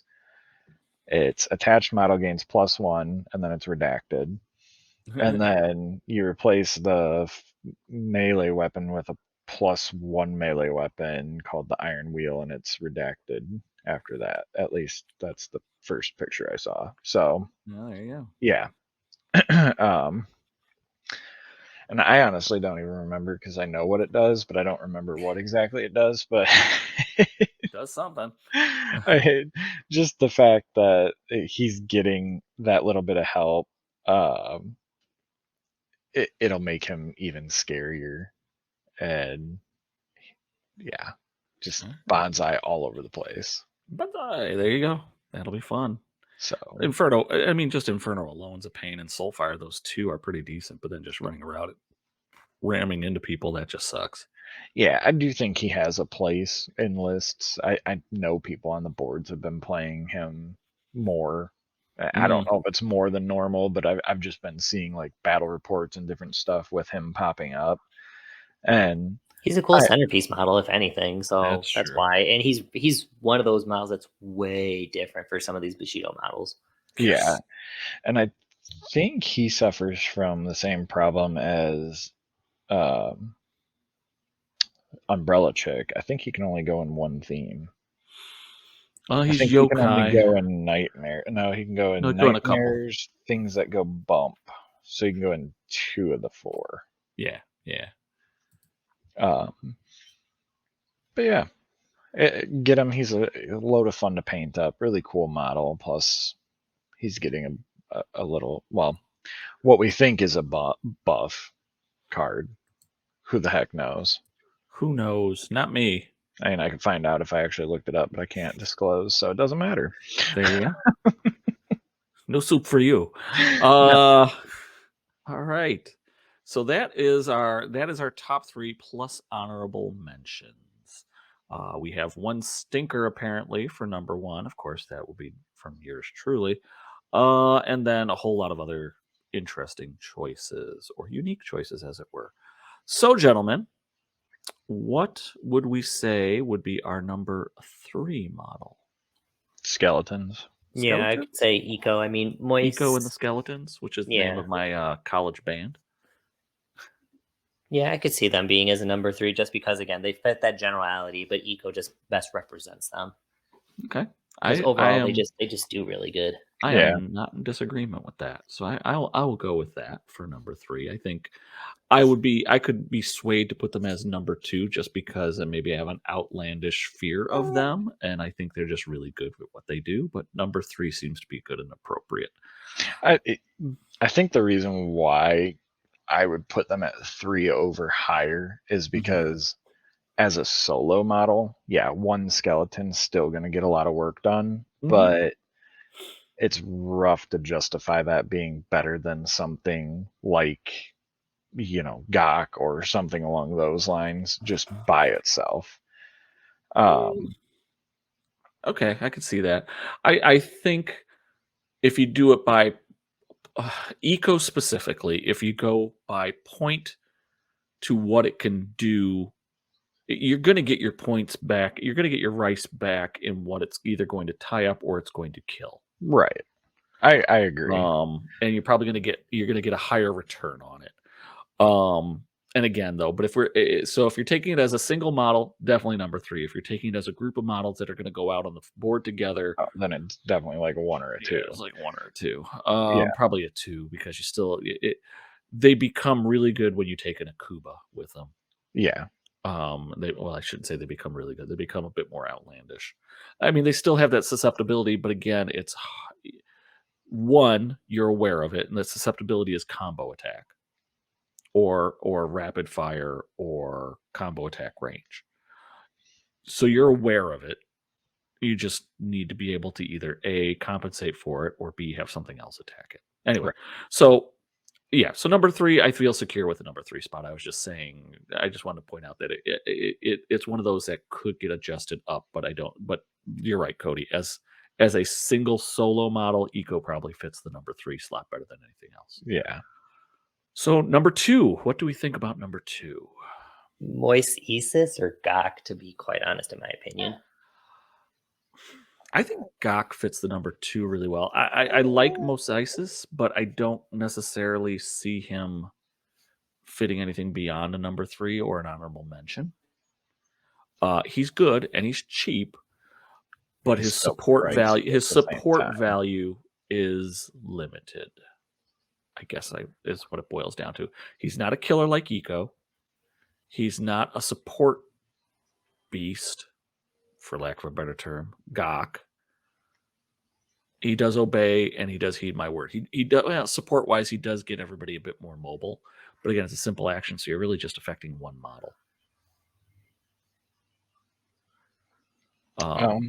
Yeah, I'm okay with GwtG. GwtG at number 2. It's going to make number 1 really difficult. I know number 1's been difficult the whole time. It's one we didn't even talk about. Because, damn it, content. And we have something to say, and we will say it into the void, no matter how long we are.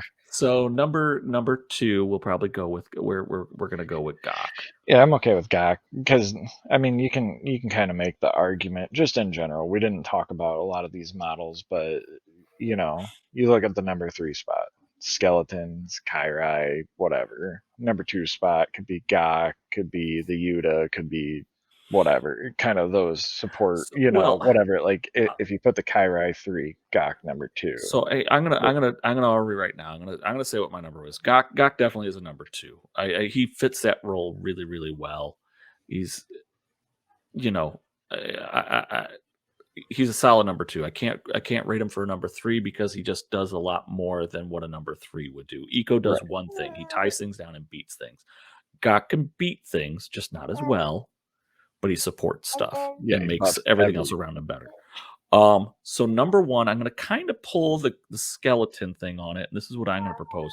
I'm going to say Akuba, but keeping in mind, I'm also thinking of as the general Yutas in general. So that's what I was going to say to begin with. Before you were going to say anything, that's the reason why they're not my number 2. Was Akuba was going to be my number 1, mainly just for the witches as a group whole. But Akuba to me, I think fits the bill as close as we've gotten, especially with some of the other number 1s that we've listed to being a number 1. And it was really difficult for me not to list Akuba and the witches as my number 1 spot, but I just slothed one out, or I'm sorry, gluttony one out on that. Makotai. No, I'm just kidding. Whoa. I am. I'd be fine with Akuba / Yuta as the number one. I do think Akuba by herself, there's ways. I mean, you could take her a sacrificial knife and a small rat swarm, and you can summon the skeleton turn 1 if you wanted. Mm-hmm. If you're just taking her by herself. Right. So there's ways around it, just to play her solo with skellies. But yeah, I'm fine with that. And the Yuta in general. The Yuta in general are good. I they're mean, good. Josie has her play. Seed of Destruction is a hilarious thing to throw out on somebody. And if you're going Karai heavy, it's Showgirl. great. Plus when you kill when this model kills it, she could summon a Karai. Yeah. And she could generate a shit ton of ki if you don't mind killing a bunch of your normal Berkumans or, normal Right. living, breathing dudes. So not a bad thing at all. Yeah, and then they're not cheaper. And then Shoujo does Shoujo does. Shoujo is my second favorite sculpt. I think Josie's my last favorite out of the Josie and the three Pussycats? sisters. Yeah. Shoujo and just Shoujo's kind of got the spirit thing and the guitar. Yeah. Oh, she Shimono. So yeah, she's got the Shimoa. Yeah. The Shomoi. The big the lute. Enemy models. I like that. Enemy models with that are within the aura can spend any number of key tokens. Gain a control marker after that. So that just really kind of sucks. Plus the Steel Vitality is good. So again, all of them are really good. I just think Akuba, and because we have the skeletons at number 3, and Akuba really buffs the skeletons. Doesn't seem like it, but she does. I put her in at number 1. But again, you could pretty much insert any of the Yuta, or you take the Yuta, all 3 of the Yutas as a whole in the number 1. And that works. Like we've said, I mean, you can kind of make the argument, whatever. Insert Swarm Army number 3, insert Support Piece number 2 and number 1. You're going with bunches, Yeah, I do think I like the Yuta and the skeletons together. I do think they at least have the most. I don't want to say survivability because they don't have rise. They just rely on the regenerate, but they're a little bit easier to have the skeletons go beat the crap out of stuff, and immune to states and immune to fire and poison and bleed. They're very forgiving. That's how I kind of describe them. It's almost they're very, very forgiving models. So it's like, and again, the big screw up is, again, you'll learn it quick, is combo is the one that comes to mind. I mean, there are like Gokusatsu, crit attack, and all those other things, but the common one you're going to see is going to be combo. So that's the one thing you got to be aware of. But you could swing through fences, you can do a lot of things, kind of like Minimoto. And if you screw up, you will be forgiven, and you can try to get back up again and try to do it right the second time. Yeah. I just am picturing someone playing Master Enos and Gokusatsuing a freaking 10 rice skeleton. If it's annoying enough, if it's annoying enough, you do it. I mean, I'd just get pissed off, and I'm like, fuck it.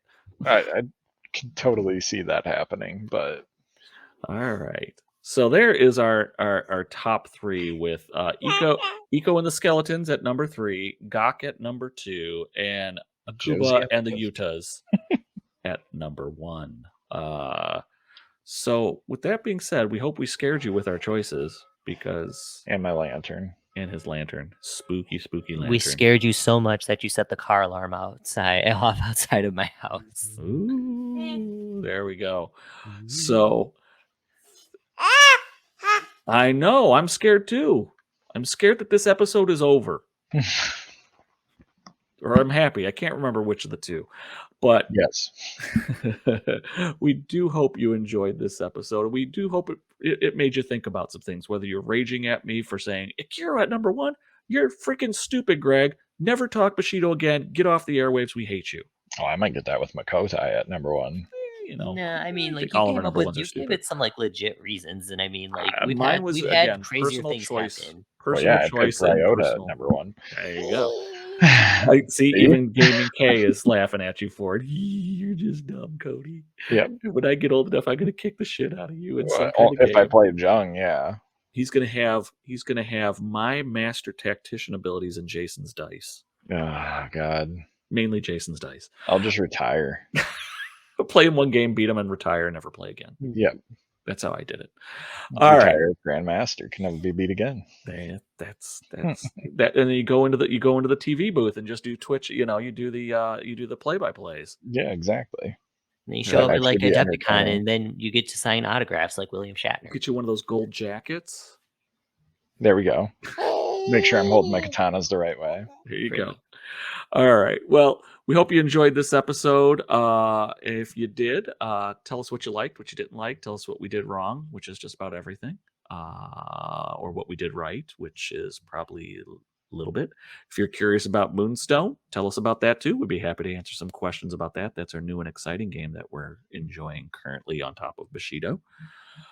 And as always, if you have taken the time to write a comment, then it's just a little bit more to go up there and ring that bell.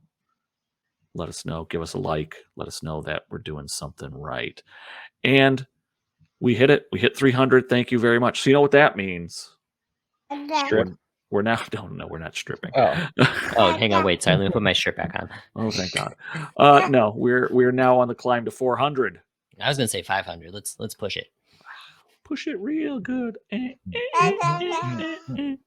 Anyway, so We'll make the stride to please- 500 as we figure out what wacky video we're gonna do for 300 I still celebration. got to figure out how to get the 300 one together because my editing skills on that kind of level without Photoshop kind of suck. We'll figure something out. I've already suggested my idea. Well, and we can put this idea together.